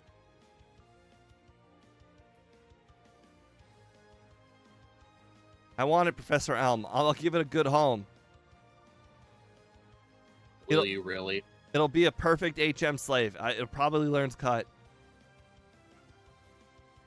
I think they all learn cut. You better not Furret cut. Oh no, let's talk about the third Pokemon, the unused one. The let's see if I guess I probably replaced the water one since the grass one's the rival. So Cyndaquil probably learns cut. No, it doesn't. Did it learn anything? I guess it gets surf. Cyndaquil? Yeah, don't you know? I was gonna say it's gotta learn Flash, right? I don't know. Like they did not like giving fire types Flash.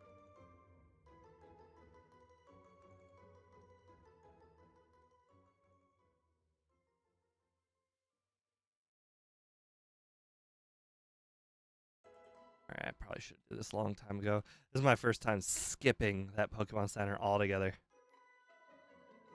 Honestly, you don't need to do the Pokemon Center the first time because you have to go in there after Faulkner anyway. Yeah.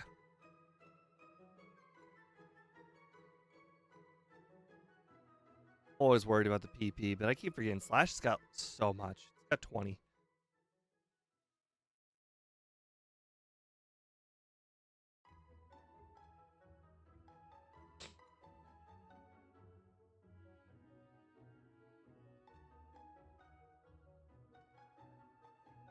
Eight. Cool, Berry.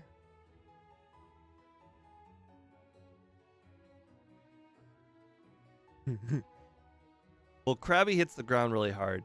I don't know what Cyndaquil's reason is. It propels itself up really, really fast.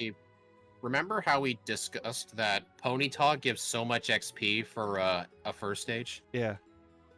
I just fought one at level 14, and it gave me almost 500 XP points. Right. It's crazy. Yeah, I know. We need to keep an eye out. Like, I really wish there's like well, I need some to sort find of game. There. Okay, so obviously my overlay checks somewhere. It's got to check somewhere for that, right? So I need to find out where we're storing it, like the JSON or something, and figure out what that list is and sort it by XP value. That'd be in the JSON file, and I don't know how you're going to be able to sort that thing. Well, what I'm probably going to do is I'm just going to copy and paste all of them, put them in an Excel spreadsheet. Hopefully it will have a, hopefully even if it does paste them all in one cell, I know there's something called delimited in Excel. It's where if something is consistent upon all of the cells, you can separate them out. So for instance, odds are it's going to be Pokemon, comma, XP number. I'll be able to separate the XP number and the comma, and therefore I'll be able to then remove what I don't want. Steve, I've seen how the whole JSON is sorted. Like, each Pokemon has like 300 lines of stuff. Like, it's going to take you forever to copy and paste everything. It's not all in one place? No.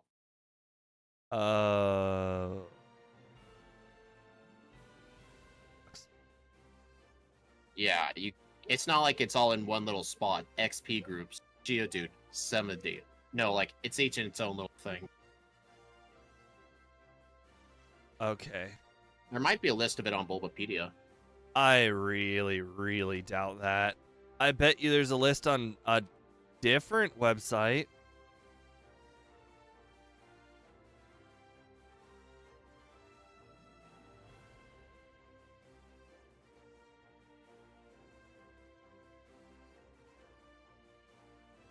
Hey, Steve, your reset counter went back to 0. Yeah. I don't have any. Darn. I need to know how many Pokemon are in this cave. 2. This girl's got 3. So 4 total. Most of these are 2 shots. Oh, cool. Yeah, remember that guy who like worked on the overlay when he was in that game cartography Discord server? Remember he was trying to show off like a new emulator he was working on, but I'm willing to bet he never finished. Happy thing is I could have gotten a poison cure berry. Because I remember that, like, his whole plan was to like build a new emulator with like built-in game hook support. He kept showing off like videos of all the work on it, but then ever since that one day, he just quit everything. Kind of shows you how well he took things. It's just so fun.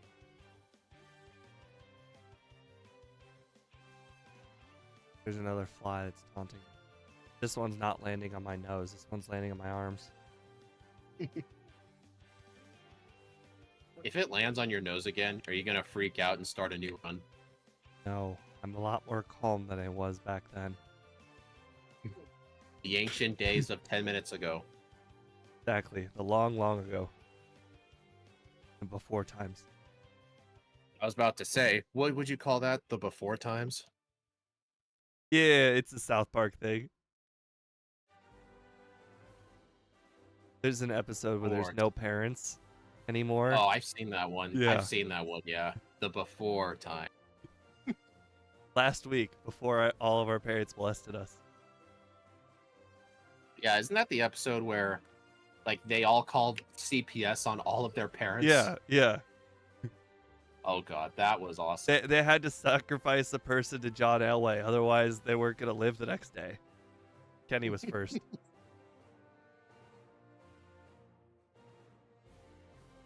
Oh my God, they've killed Kenny.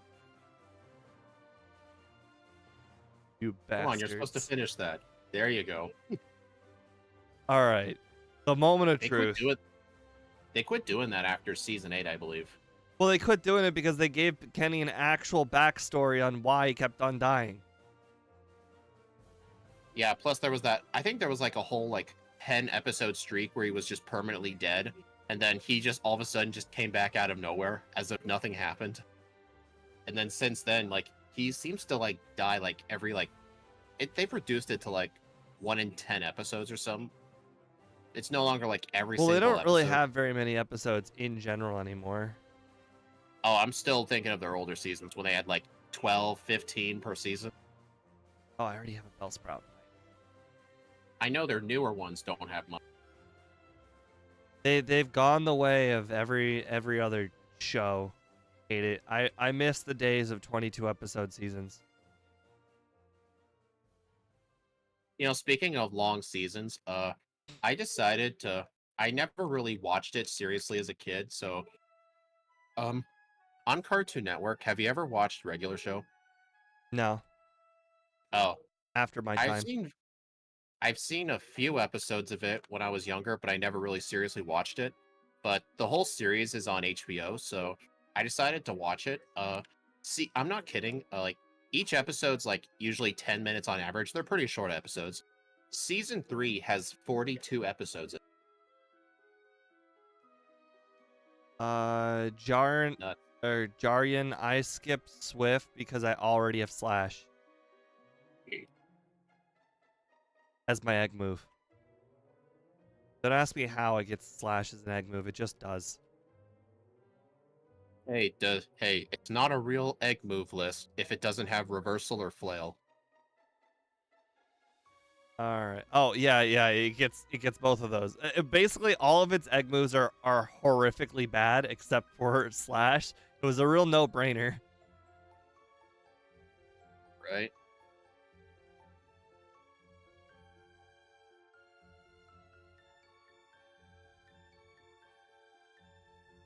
All right, let's see how much more beneficial it'll be if I have Ice Punch and Fire Punch early. Also, Dig. I need to go pick up Dig quick. Like before Whitney this time.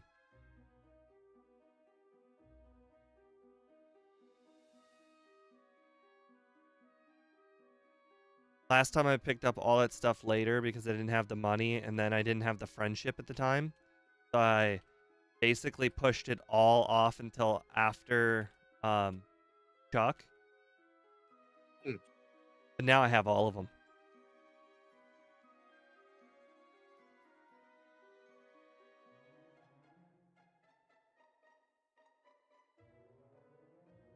Yeah, I'm sure Scott's viewers will definitely be pleased when they see actual backboarded moves. Ooh, I don't know what it was that time, but that I already have more friendship than when I beat uh Did you keep Whitney. track of what haircut you got? No, but I whatever it was pretty significant because I already have more friendship than when I beat Whitney last time. How do you remember the exact number you had? Because I had 142. It was really low. I was very surprised. I already have more than that.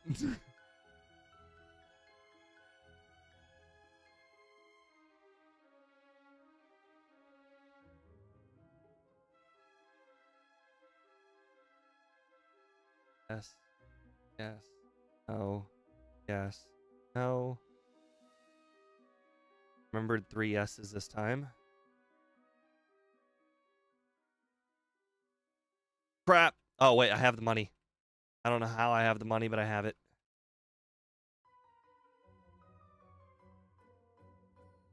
Oh, God. The fly's tempting me.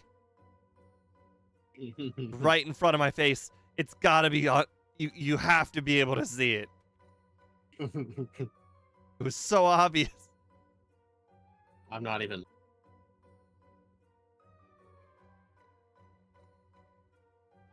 Ah, I got past those trainers, suckers.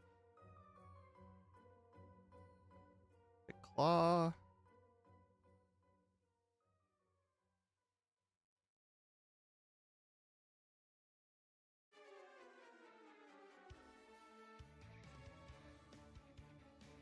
Oh, I can't use the same strat I did last time. I guess we'll just not teach Mud Slap until after Whitney. Or Dig until after Whitney. Last time I wanted a defense curl before Whitney, but unfortunately, it's stupid Clefairy trainer, the metronomed Whirlwind. Oh, dang. So my defense curl before Whitney strategy was ruined. Now I have to Mud Slap and hope she gets at least 1 miss.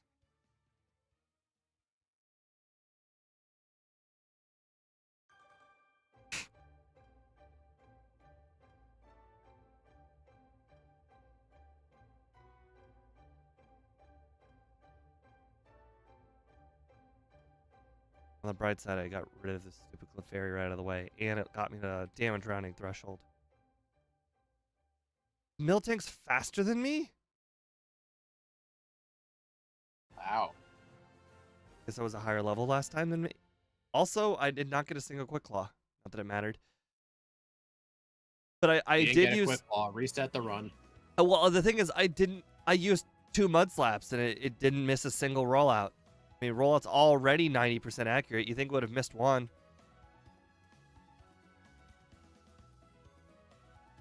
Oh, right. Also, no crit on Whitney. Last time I got a crit.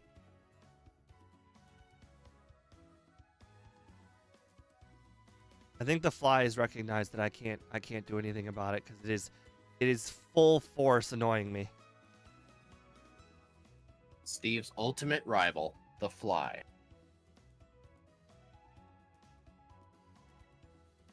Okay, I can teach Dig now. I'm actually training on some trainers to the east of the city with the second gym. I actually know there's a chance to find Ponyta in this grass, so I'm really hoping to find some. I need to find other, like, nuggets like that. Like, Pokemon that you can find easily that give a lot of XP. Holy crap! Don't let Speed know about that. What was that? It wasn't. Don't worry about it. Come on. You gotta tell me what it was. That just doesn't happen. It was such an anomaly. Did the guy see you? Drowsy guy saw me. I can't believe it. It didn't happen Dude, last run. Me like, well, I played all last run. week and I didn't see him one time. He sees me like every other run. I kid you not. It's got to be some sort of timing related thing because the dude never sees me. Well, he's not a predictable spinner. He just spins randomly. Yeah, and the bike gives him so little time to see you.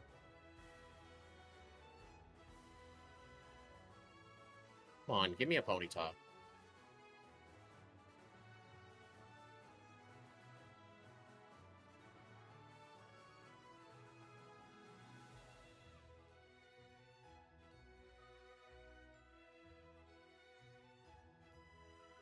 Oh, Steve, I was at McDonald's yesterday. I decided to stop letting a bunch of my points expire, and I decided to see what I could buy. You know what I ended up buying with all my points?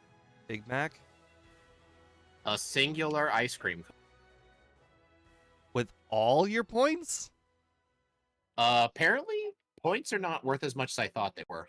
Well, on every app, they're very different. McDonald's gives you a shitload of points. Whenever... Yeah, true, but I used to have a lot more points, but about 3,000 of them expired.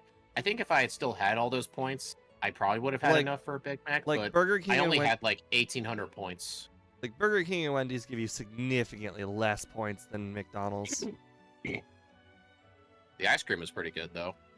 Oh, yeah. I don't think anybody's going to debate that McDonald's ice cream is not great. What did you just say, not great? I don't think anybody's going to debate that. Okay, you're right. I was wrong. I meant to say that it's great, and I don't think anybody was going to argue differently. But the way it came out, that's not what I said. Yeah. Oh, darn it. You know who's got the worst ice cream? It's definitely not Wendy's. Burger King? Yeah, Burger King. Have you ever tasted it? No. I get it all the time because so on my Burger King app once a week they've got the spend $1 get a large fry, and the ice cream or the cookies are $1, and sometimes I get the cookies, sometimes I get the ice cream, whatever mood I'm in. The ice cream, I kid you not, it really does taste like it's kind of taste like. You could taste that it was mixed. Like, you could definitely tell it was powder, and then they turned it into ice cream. I mean, don't get me wrong, McDonald's and Wendy's were both also powder that were turned into ice cream, but whatever machine that they're using mixes it way, way better. Wait, you're saying Burger King mixes it better? No. McDonald's and Wendy's mixes their ice cream powder way, way better than Burger King. Burger King, it tastes chalky, it tastes powdery. Like, you can still taste it. It's not mixed fully. Are you sure that's not, like, dependent on the place? I mean, I've been to, like, 4 different Burger Kings. They're all the same. It's the machine. Honestly, I was just surprised their ice cream machine wasn't broken. No! This didn't happen last time. Man, somebody had a lucky first run, didn't they? I can see why you put the over-under at, will I even beat the run? I don't even remember where I got the first reset on this one. Oh, was it Whitney? Oh. You said your first reset was the coughing guy before... Yeah, but that was the last run. I'm talking about this one. Oh. I mean, I knew also, I was just about to say I finally beat the second gym. The whole second gym was the reason I had to start over my slacking run 3 times. Dang it! Why do they have such far reach in this game?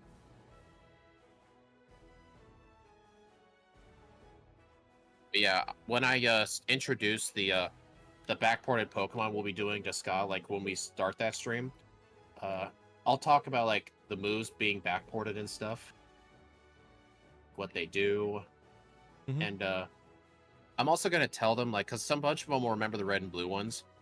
I mean, I think you and I agreed like if we had started the backports like today with all the knowledge we have, we probably would backport moves in Gen 1. But the reason we decided to do it in Gen 2 was because we wanted a change of pace, but we didn't want to change Gen 1 already if we'd done that many runs. I mean, to be fair, I wouldn't change anything. I consider the Gen 1 runs kind of like this is what they would have. This is their moveset. There's nothing. I wouldn't change a thing. But still, you gotta admit, like, it would have made some Gen It's 1 fun. runs more interesting. It is more. Yes, I agree. It is more interesting. But as far as like legitimacy, I feel like the way we play him is right. These are the movesets they would have had. Give or take a few moves. I mean, some Thunderbolts really should have been Thunder Punches, but there's no Thunder Punch TM, so. Yeah. I think maybe it's just at the time, whenever they like looked at other people's channels for like what kind of backports they were doing, they were just generally used to like backporting the most absolutely insane overpowered moves like Gym Leader Matt style. Backport Ninetales starts with Blizzard and Psychic. I think they were expecting. I don't know. Back then was Then the wild, again, wild west. but then again, the video where I saw those comments, it was on the Rayquaza run. Like, Rayquaza's starting moveset's terrible. Like, I'm sorry. It's a terrible starting moveset. It starts with Twister, which is Gust. You can Yeah. argue with me that it's not, but what would you give it? Wing attack? That doesn't seem fair. Like what would they what move should I have given it instead of Gust? I can't think of any. I mean, clearly they wanted a move that would have dealt a lot of damage to Brock. Obviously, that's what they were complaining about. Yeah. I remember that whole Brock section was pretty bad.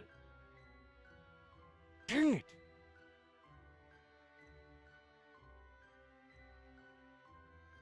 I mean, I just hope they appreciate the effort I put into the Zygarde ROM.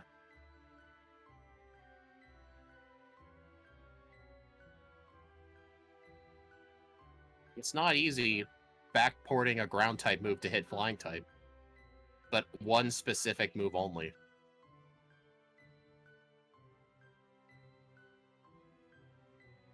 Oh, hey MVF, welcome to the stream. You I think you missed the first stream. Let's just put it this way, we have a new #1 first place on the leaderboard. Our furry boy got first place by a large margin. Hey Steve, how many memberships do you want me to gift for you to do Pyukumuku in Gen 2? I don't know. It would. I can't even imagine beating Red with indirect damage. It would just be so bad. Actually, I think I know what the moveset would be. It'd be Recover, Amnesia, Curse, Toxic. Well, then you'd have to hit every toxic. Tons of PP up. I can only think of 4. It's gotta be more than that. Like, maybe there's one in the tower we don't remember. The Tin Tower. There might be. And quite frankly, I don't even remember where the 4th one is. I know there's the 2 I always pick up. There's the 3rd one in Erica's city, right where it's supposed to be. And the 4th one I know is east of Vermilion, in like that waterish area.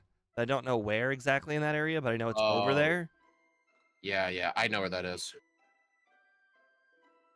So I know those are there. I don't know anything more. Oh, I got hit by Dynamic Punch. Everything is not coming up Millhouse this run.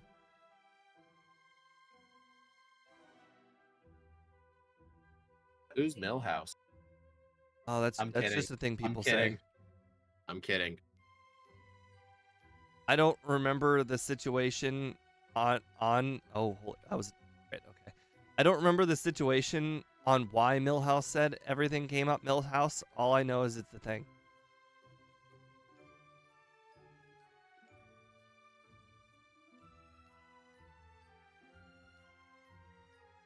He has not missed a Dynamic Punch yet. 4 for 4. Por favor. He's 4 for 4 on Dynamic Punch hits. Oh, I get what you're saying. He's por favor. Come on, that's funny. There we go. He finally got miss, and I got 2 crits. Fair.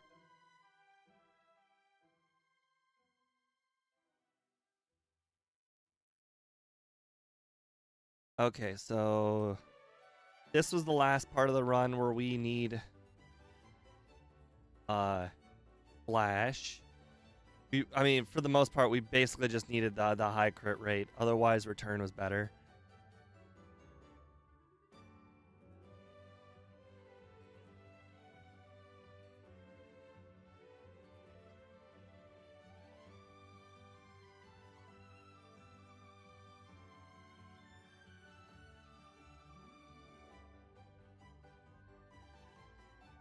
I really don't think we're going to beat the first run. We already have more resets than the last run. I don't know. Something might happen. Just saying, it's never too late to start over. I'm not a perfectionist. I'm not starting over for 1 second of savings. Yeah, me neither. Wait a minute. Didn't you start over in that Lunala run because of teleporting? There was no consequence in doing that. There was. You got worse luck and I won. That was different. Sure.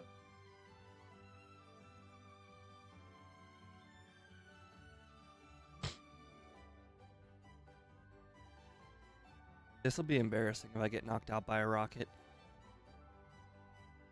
You better be embarrassed if you get knocked out by a rocket.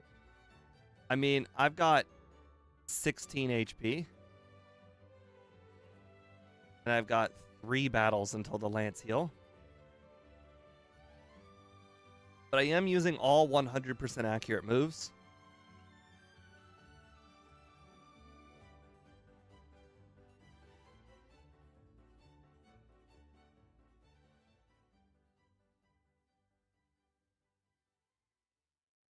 I should have known, though, that there's a very, very big difficulty beating that first run because that first run had so many crits in so many important places. I would also say get 2 Thunderwave misses and a freeze on Lance. Oh, that I'm not even counting that as good luck. That was expected because in this run I'm just going to use all my rare candies and all of those 2 shots will just become 1 shots and therefore those misses will not matter. They have never happened. Well, he can't hit them when they're dead.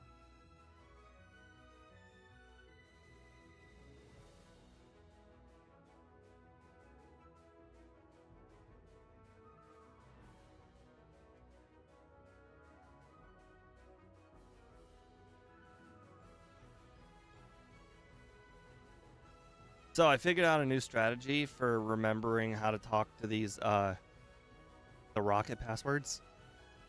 Ow. When I go pick up the protein and then use the protein, just talk to the guy no matter what on your way back. Well, what if you forget to do that? Well, that would be ignoring the process. The process, see, I just ignored him.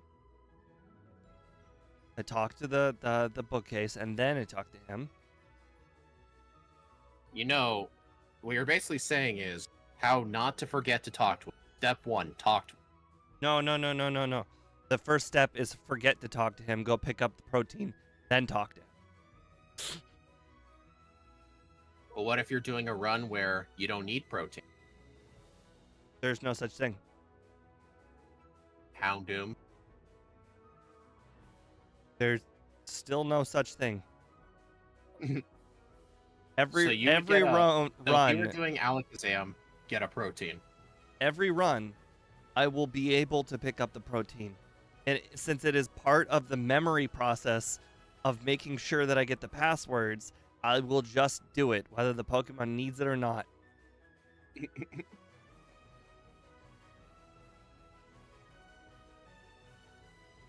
You're telling me you don't do some things that are a little bit subpar to make sure you do it the right way every time?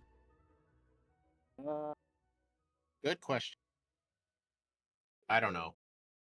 MVF, since the Scott's just gonna come out with the new overlay within the next month, we didn't actually think it was gonna be that soon. You don't have to do the overlay stuff. I'm just gonna use Scott's overlay, and then I'm just gonna implement a bunch of my features into his overlay. It should be a lot easier. Quite frankly, the only reason why my overlay is really difficult to deal with is because of all of that the container stuff. Otherwise, it's pretty simple to be like, hey, grab this thing on GameHook and display it. It's not hard to write that kind of line, but it's really hard to say, hey, you know this container? I want you to display something in it. Not that easy. Even though it looks easy. I don't know how Scott's going to release it, though. Last time he released his overlay, he didn't release it as an HTML file. He released it as like an EXE program. Well, I guess it pays to actually be able to message him on Discord directly.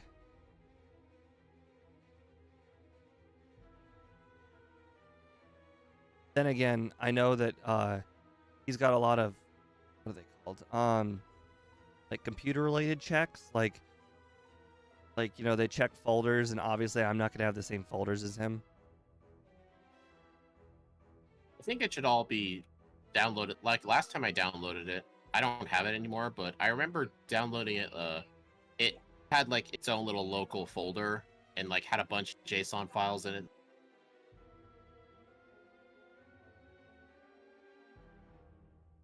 So when you talk about like adding some of your own features to the overlay, like what kind of stuff do you mean? Probably bag space utilized. I don't know. I don't really watch his videos often enough to know what his overlay lacks that mine has. I mean, then again, technically your overlay has way more stuff showing.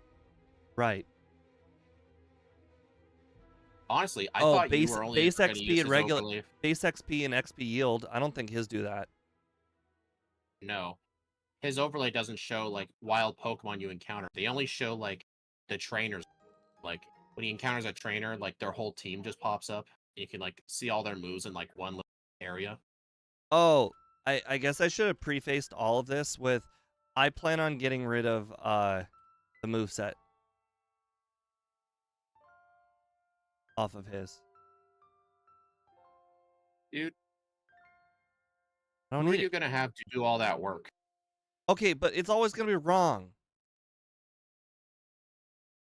It's not going to have the backported moves. It's not going to have the egg moves. Like it's always going to be wrong. I'm just not going to deal with that headache.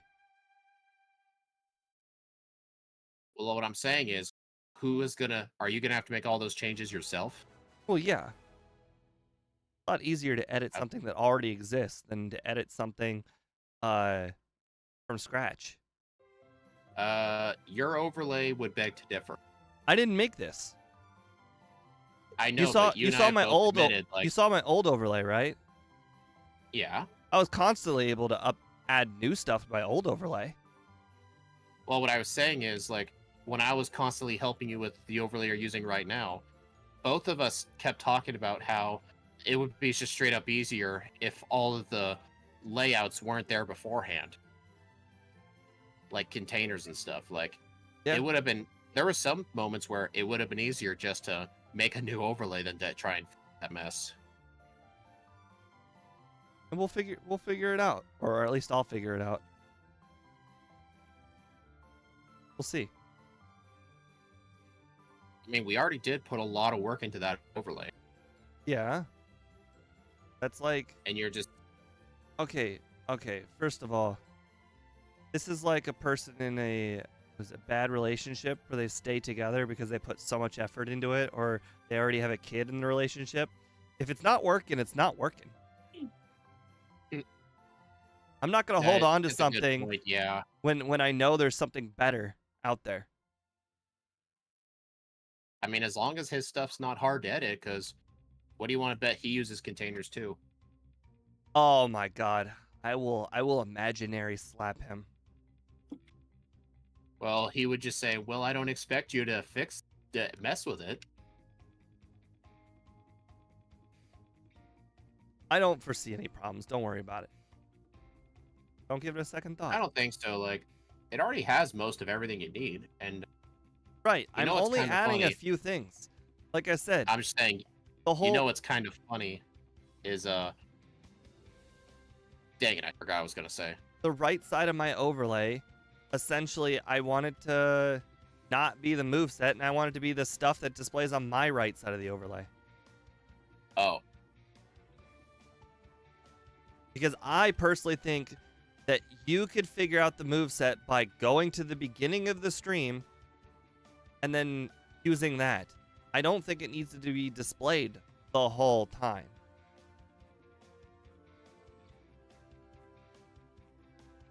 There's a lot more stuff that would benefit me if it wasn't displayed the whole time.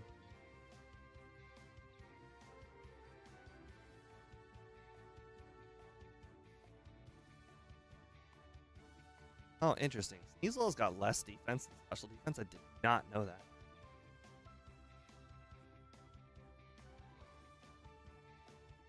Also, apparently, I grabbed that protein, didn't use it.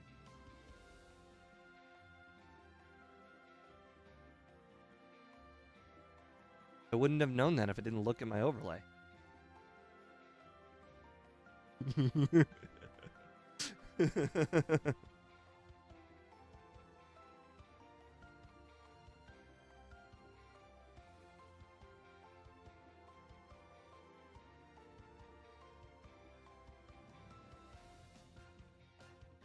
It's crazy to think that they just, like, in Gen 1, Hyper Fang's like one of the best normal moves out there, and they just give you return, which is way better. Mm. I never once used return as a kid. Didn't know it existed.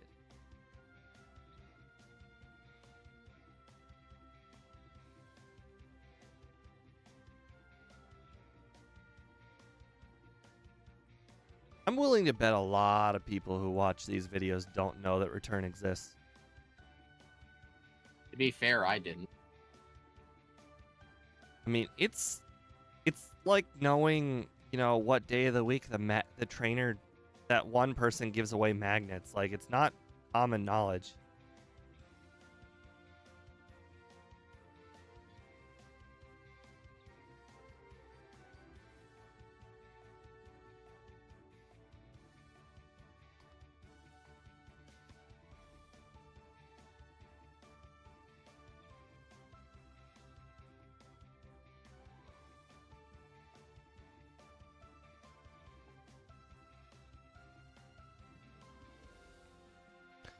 Do you know if the Elite Four, if they give you more than one level of XP or not?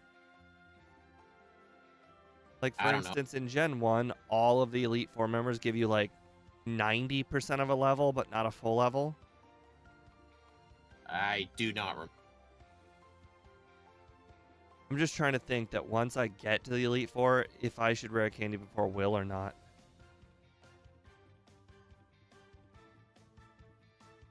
Because what if I battle Will and he doesn't even give me a level?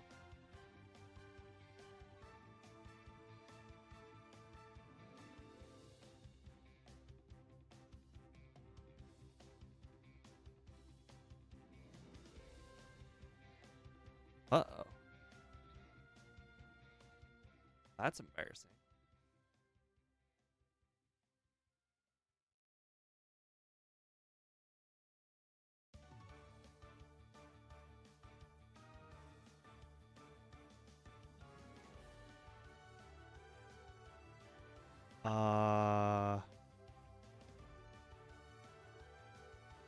Where did I miss an ether?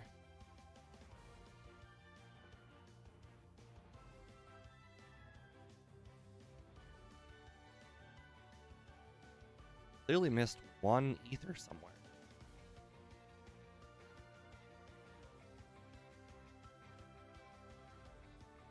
Oh well. Maybe it was after Drowsy Guy. I remember talking about him, but I don't know if I actually picked it up. I think you did. But I missed one somewhere. Oh well.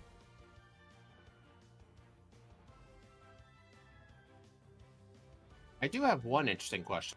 How would you plan on using Scott's overlay for Nuzlocke? Or would you have to use this one for Nuzlocks? Lots of editing. Oh my god. Dude, I'm not doing.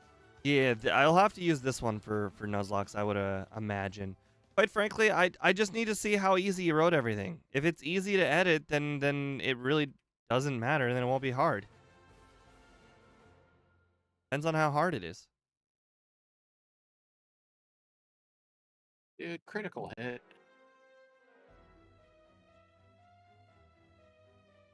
Oh man, I can only imagine my reactions to critical hits for Nuzlocke.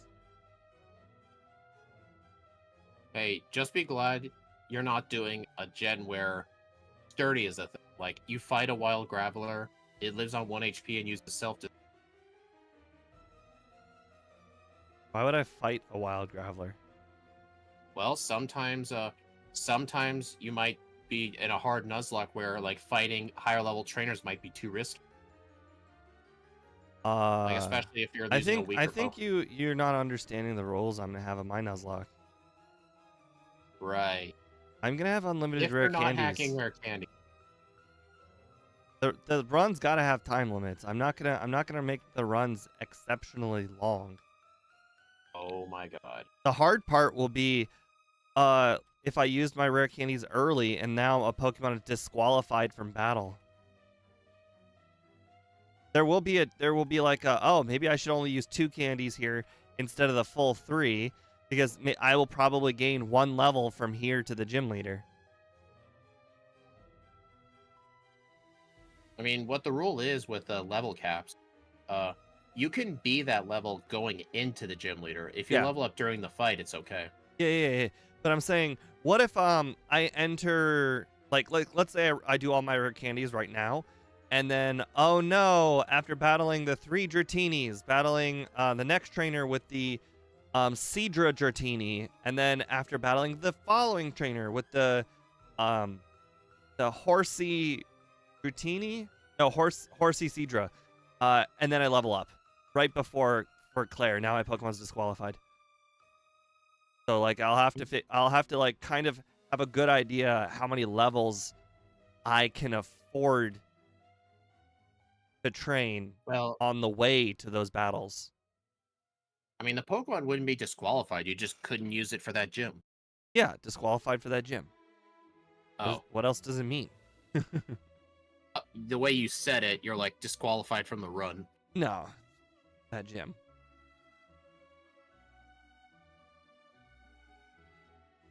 Or what? Or God forbid, think about it the other way around, all right? Imagine I'm like, okay, I can get 1 level on the way to the gym leader, and I get 2 because I just did not calculate the math right.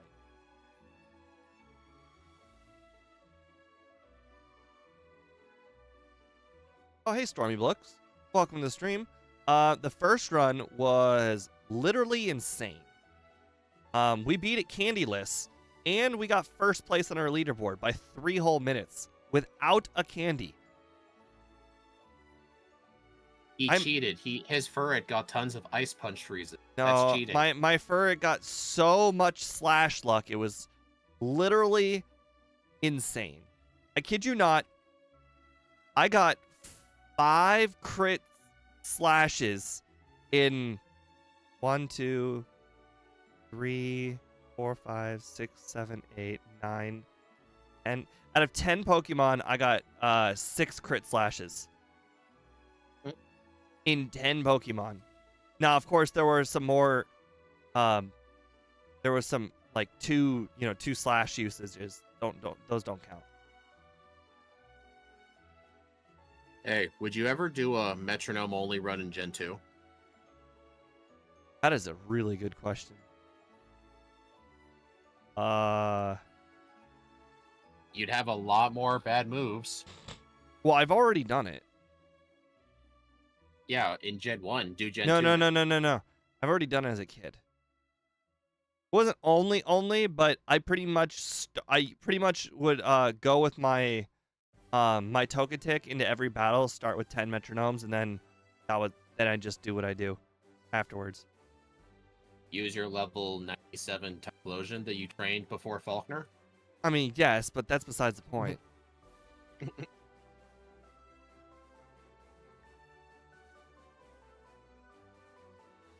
Okay, did you know you can't feed a Pokeball to a Dratini? Because I think that's what I just did. Did you just try to feed a Dratini a Pokeball? It's holding something. I think I did. I don't think that thing holds something. Right, I definitely made it hold something. I think it's a Pokeball. I may have to Blackout. I forgot to heal my paralysis, and I just went into a trainer with a Ghastly, and he used Curse. Yep, I have to Blackout.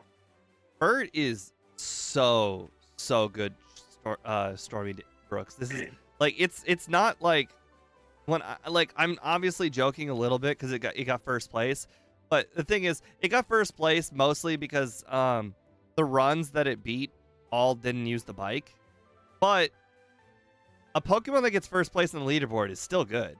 I mean, I just did like 5 other runs that didn't get top 10 against the runs without Honestly, the bike. You're talking about the bike, but I think you're just really underselling stab return. Well, I mean, yes, that's part of it.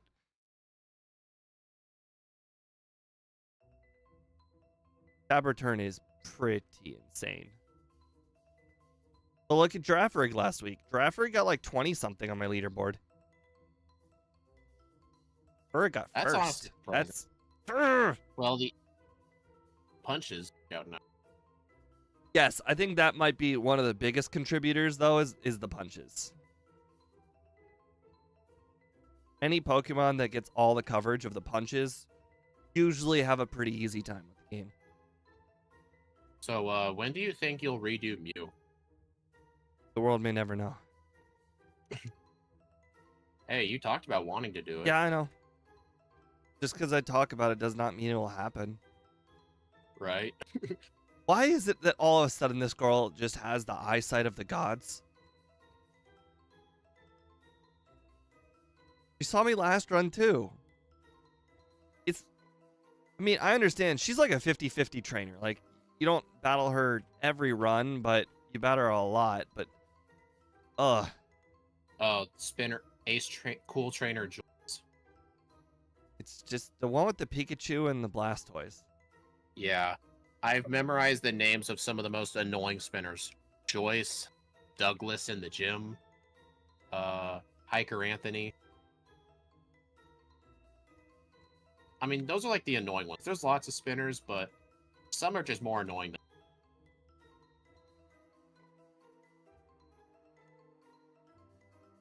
Hey, Steve, did you get the hidden Ultra Ball that nobody knows about? Why would I get an Ultra Ball? I mean, don't you want to catch the legendary? The only Ultra Ball that I pick up, which is usually by accident, is the one to the right of Giovanni. Oh, no, sorry, not Giovanni. Sorry. The right of the first rocket section with the Murkrow that tells you, "Hail Giovanni." Oh, that. Yeah, because half the time I forget what it is. Yeah. It's like, oh, there's an item. And then it's like, oh, yeah, it's a ball. Hey, at least they're in their separate backspaces. Okay, I'll definitely get a battle after this, so it's definitely worth not rare candying right now and rare candying afterwards.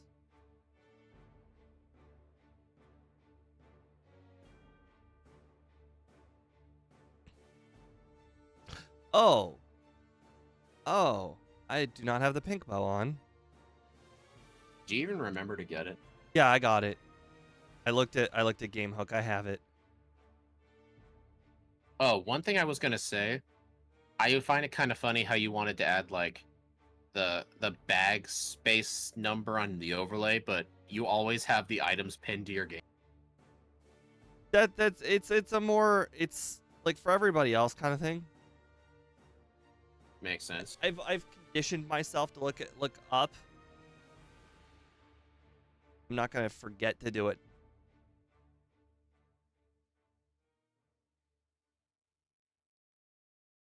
Okay, Fortress, you're just annoying. Don't explode. Thank you. It's really the only thing it can do, right? It's pretty much explode. Did somebody say boom? Crobat, why are you always so bulky? Hey, poison flying defensively is actually really good. I mean, yeah, it's weak to psychic, but think of what it resists. It'll resist grass, bug, it's immune to ground, resist poison, resist grass. Resists a lot of the common type. Okay. Such a shame Crobat's moveset is pure garbage till Gen 4. We are 6 levels higher now for Bruno, so let's not get a reset this time. How many resets did you on him last time? 1 from the cross chop crit. Oh. But technically it's a high crit rate move, so you know, technically. Oh wow, Foresight, Bruno, new level of bad. Come on, man. Hey, you're supposed to be the better version of Bruno, the one without 2 onyxes. He's got 1 onyx. Exactly, it makes him better. They didn't even give him a Steelix. But Steelix isn't a fighting type. Neither is Onyx.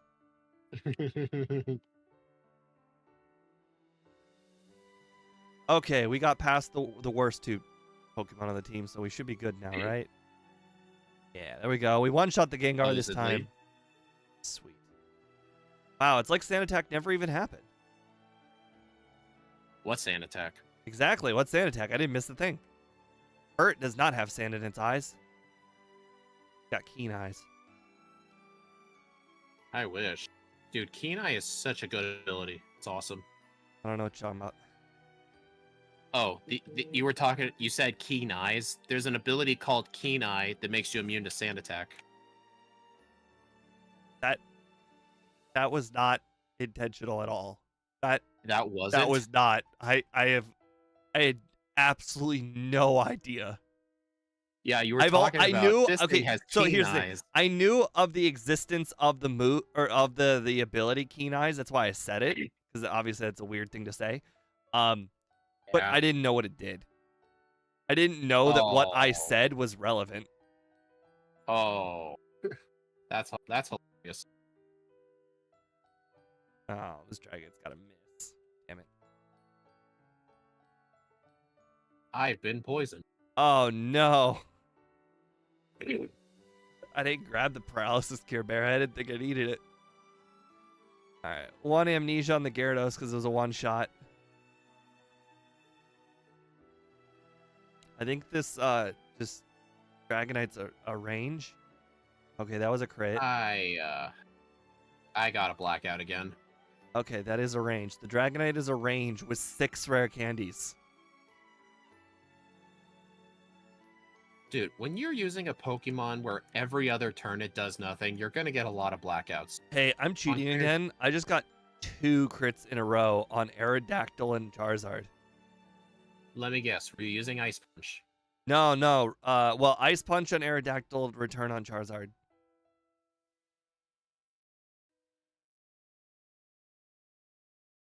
Hey, quit cheating.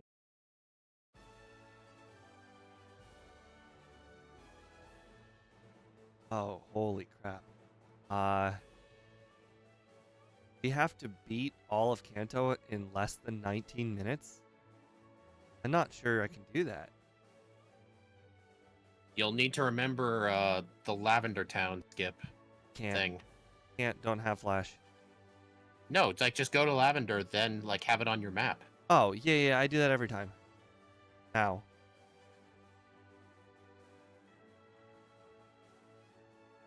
Yeah, I don't even think about it anymore. I just do it now. Part of my route.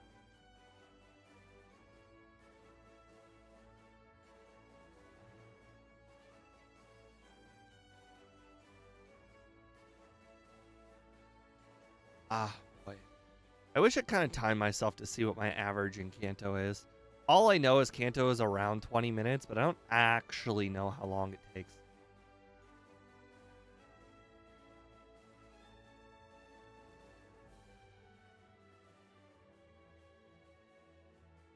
Hey, you didn't talk to the sailor. Oh, any flies. They multiplied. Not even a joke. There's 3 of them now. I thought there were only 3 to begin with. Aha! No water Pokemon. Or grass Pokemon. Alright, come on. That's not a spinner. You can't rewind that. That's a spinner. No, that's a spinner. Yep. Your Magnemite's drowning. Actually, no, he's swimming. He's not drowning. Yeah, look, he's paddling. Looks like he's on top of the water. Paddling and everything. Hey, you know when I was younger, I don't know if you thought this. Did you ever think electric was weak to water? No. The reason I always thought that was because like if you put an electronic underwater, it gets destroyed, right? So that's why I always thought electric was weak to water. I mean, it's just as It valuable. wasn't. It's just as good of an excuse as why I thought fire was super effective against rock. For a very, very long time, I thought that. Quite frankly, it might have been Sword and Shield that taught me it wasn't. So you get what I'm saying. Yeah. Sword and Shield told me which moves are super effective against others, and that's when I finally started just kind of knowing instead of relying on muscle memory. My muscle memory, thanks to Brock, told me fire was good against rock. Hey, I thought Onyx was weak to electric because that one episode. Right. Until you actually play Pokemon Yellow and you find out that's not true at all. I've done that.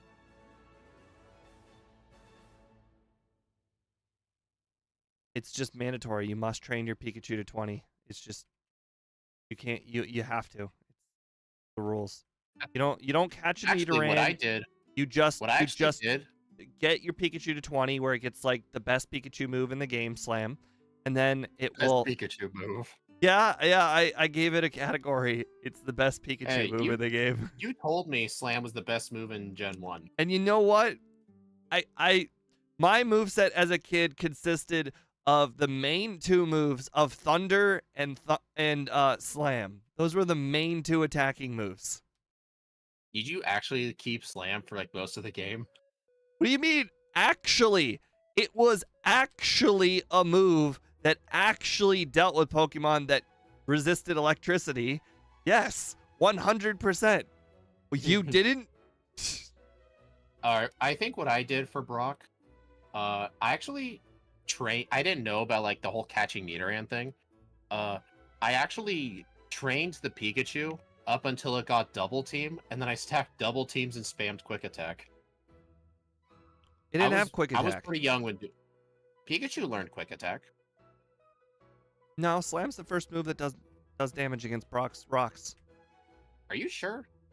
Red Blue has quick attack. I I'm pretty want to sure say yellow has that yellow has got yeah. the first one is slam at level 20. Can anyone in his chat confirm this? Does in yellow does it get quick attack before slam? Pretty sure it does. So I don't remember using double team slam. It might have been double team slam, but I'm pretty sure it was quick attack. Nope. What was that? Didn't fly back to Cerulean. Why do you need to fly there? There's nothing. Yeah, there's nothing down here. Just literally nobody. They're all hanging out on this bridge area, including the gym leader. They're too cool for Cerulean. They're all teenagers. Did anybody actually think about that?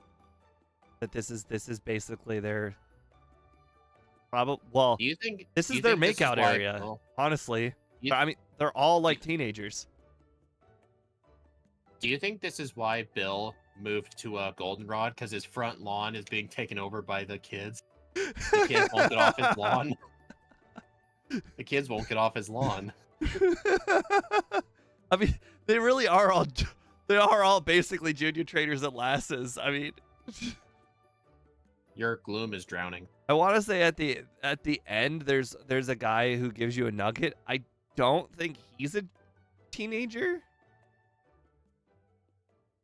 But that's just the guy from the movie. The guy that says, I really like the girls in this town. I keep getting older and they keep staying the same age. What? It's from a movie called Dazed and Confused.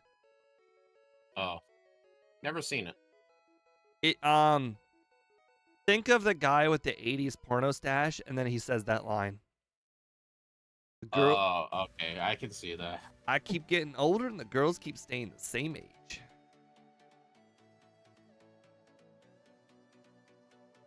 I heard from people that it was like one of the first movies where people just hang out and there's no real plot. Same thing with like the Breakfast Club. Yeah, there's the, let's not get caught by the teacher, but the teacher doesn't actually give a shit, so they're just hanging out.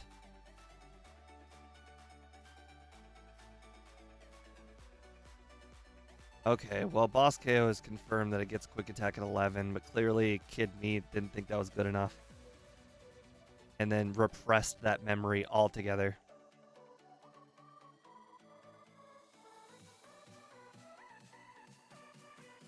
What if I go na na boo boo and then you can't make me listen to you?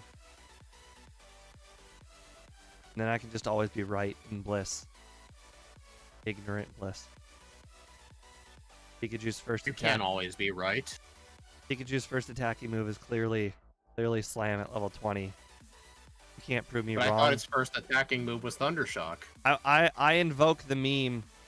Those people would be really offended if they could read.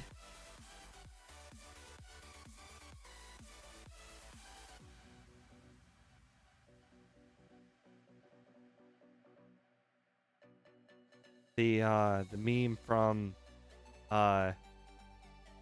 Arthur. I never really liked that show. Well, neither did I, but really there's a meme with the daughter that said those people would be really offended if they could read. Because there's like a sign with like a stupid thing written on it. Yeah, I saw that. I saw that meme. Yeah, that's right. That's right. You take a dig this time, Magneton. You're not gonna double team, make me miss, lock on, and then paralyze me this time.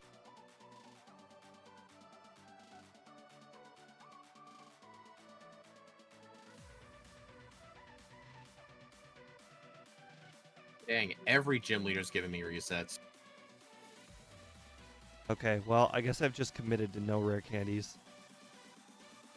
Did you not use them for Lance? I used them for Lance, but I just didn't pick up the Vermilion candy, so I guess I'm committed to no Kanto candies.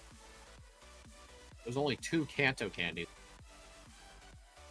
That's not true at all. That's not even a little bit true. Where's the other ones? Believe it or not, the Mount Silver candy is a Kanto candy. Isn't Mount Silver technically in Johto? Nope. The candy, yeah. Or sorry, the mountain, yes. The candy, no. Oh. Oh, okay. Okay, I see what you did there. Right. Outsmarted me. We can't have this.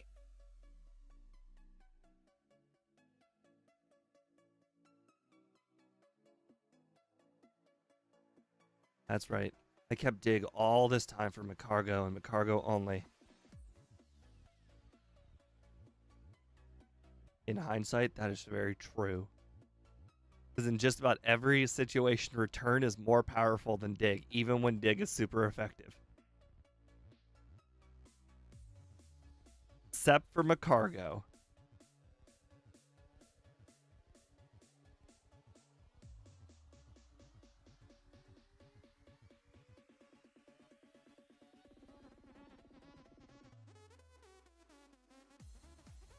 Alright.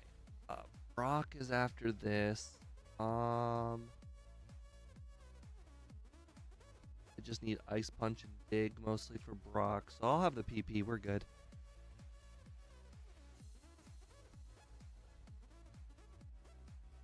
This time I didn't forget to put leftovers on, so blue will not be a challenge this time. Whereas last time blue was only not a challenge because I got a crit on Arcanine. I remember Arcanine was a real problem for Squidgy. One thing I really hate about Truant, like not being able to move every other turn, if you hit yourself in confusion, that counts as your one turn. Yeah, I know. It feels awful. Right. It's like when you wake up from sleep in Gen 1, but you're confused. And then which should be illegal. Yeah, I feel like when you're asleep, you're basically like under a substitute. Like you shouldn't be able to be affected from anything else. You're not paying attention to anything else. Honestly, I should have thought of getting substitute for slacking. But what would I teach it over? Guess I can get rid of Shockwave. But I'd honestly rather not. I still need this move. Interesting. I'm at 109. Maybe I do beat. Okay, Almastar. You're just gonna be a dick, huh? Just gonna use Protect over and over again, make you waste actual time. Oh, you had to live on 1 HP. Really? Oh, I hit myself. Haha, Kabutops. You should have used Endure.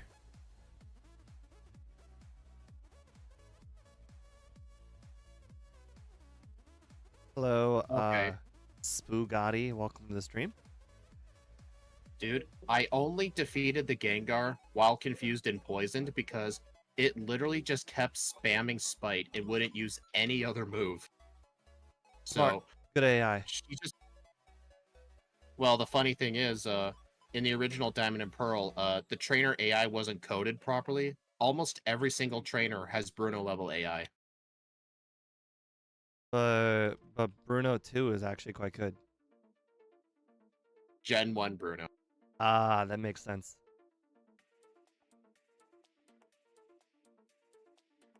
Gyarados used Rain Dance again. Hilarious.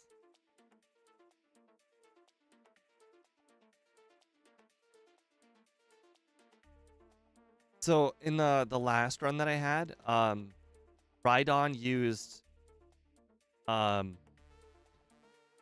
Sandstorm, and then Gyarados used Rain Dance, and I thought it was hilarious.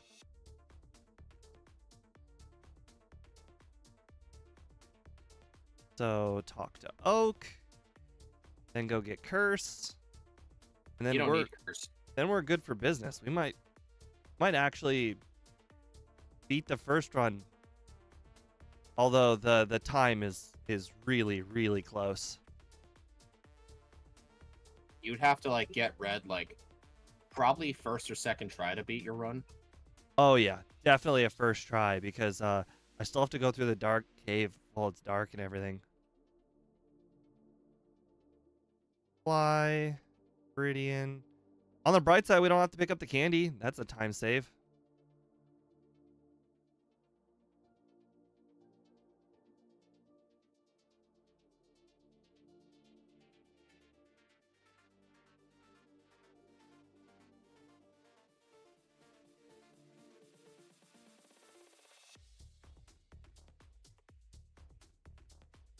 Bike, down, right, up, all the way around. Left, up, down, middle, Right, 32. right, down, all the way to the right. Left one, up, left, fucked up. All right, all the way left, right again, back left, up, left. See the Pokeball, perfect. Go down, left, up, right, left, up. Perfect. Did it. Is that not cool what I do? When a Trying to get you to person mess doesn't up. know something, very not cool. When we do the backports, is it okay if I do that? No, I wouldn't do that. All right, save. This is it. We got pretty much just one attempt because I have to do a full setup, and I'm not going to be able to do 2 full setups. I'm not going to have Hey, time. look, Pikachu's thunder caused a forest. It's too powerful. Can't let it live. It's charmed me twice. I'm going to have less attack than last run.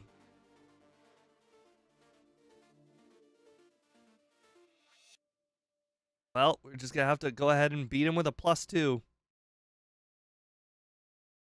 Good thing I have leftovers this time.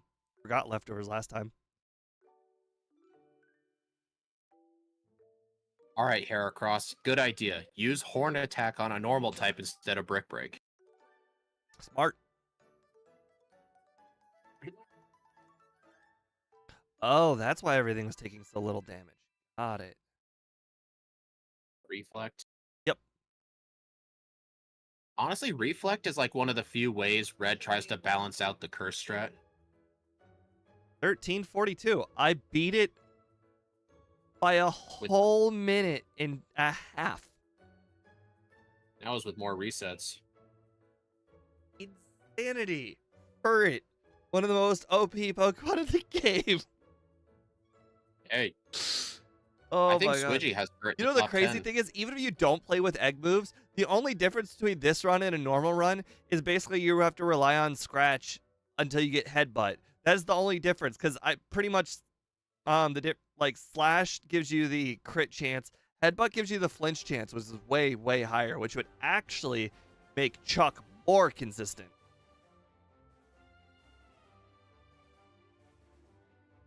Oh man, crazy. So 113.42. Oh my God, we beat Alakazam by 6 whole minutes. Well, you gotta redo Alakazam now. 6 minutes. Wasn't Alakazam one of your first runs? No. I remember I saved it for a while. Oh man. The bike, man. The bike is overpowered in Gen 2. I'm starting to narrow it down, but I think the bike saves somewhere along the lines of 7 minutes per run. Don't tell Scott that. He may not approve this message. 7 minutes. Because honestly, that's what I think. If I added 7 minutes to basically all of my most recent runs, like if you add 7 minutes to Octillery, that's 128. That sounds about right. You add 7 minutes to Furret, that's 120. That sounds about right. 7 minutes to Grand Bowl, that's 131. That sounds about right. 7 minutes seems to be, I think, the time the bike saves you. Well, anyways, thank you guys for joining us on today's stream with one of the most overpowered Pokemon in Gen 2. I hope you guys really enjoyed today's stream. Tomorrow we will be playing with hold on. Hold on, someone came up with a really good name for it. I don't want to besmirch them. Pikachu. It was Get it? indeed Fakachu. Was it really? Yeah, Fakachu by Stormy I Brooks. just made that up. And then Andrew Palmer came up with Pikachu, and then Area 91 came up with Pika-Hoo and Peekaboo. Peekaboo. Peekaboo is very funny too. I might have to do You one. gotta use that for run 2. Yeah. Pikachu's great. Peekaboo. But anyways, we will see you guys again tomorrow. Have a nice night. Bye.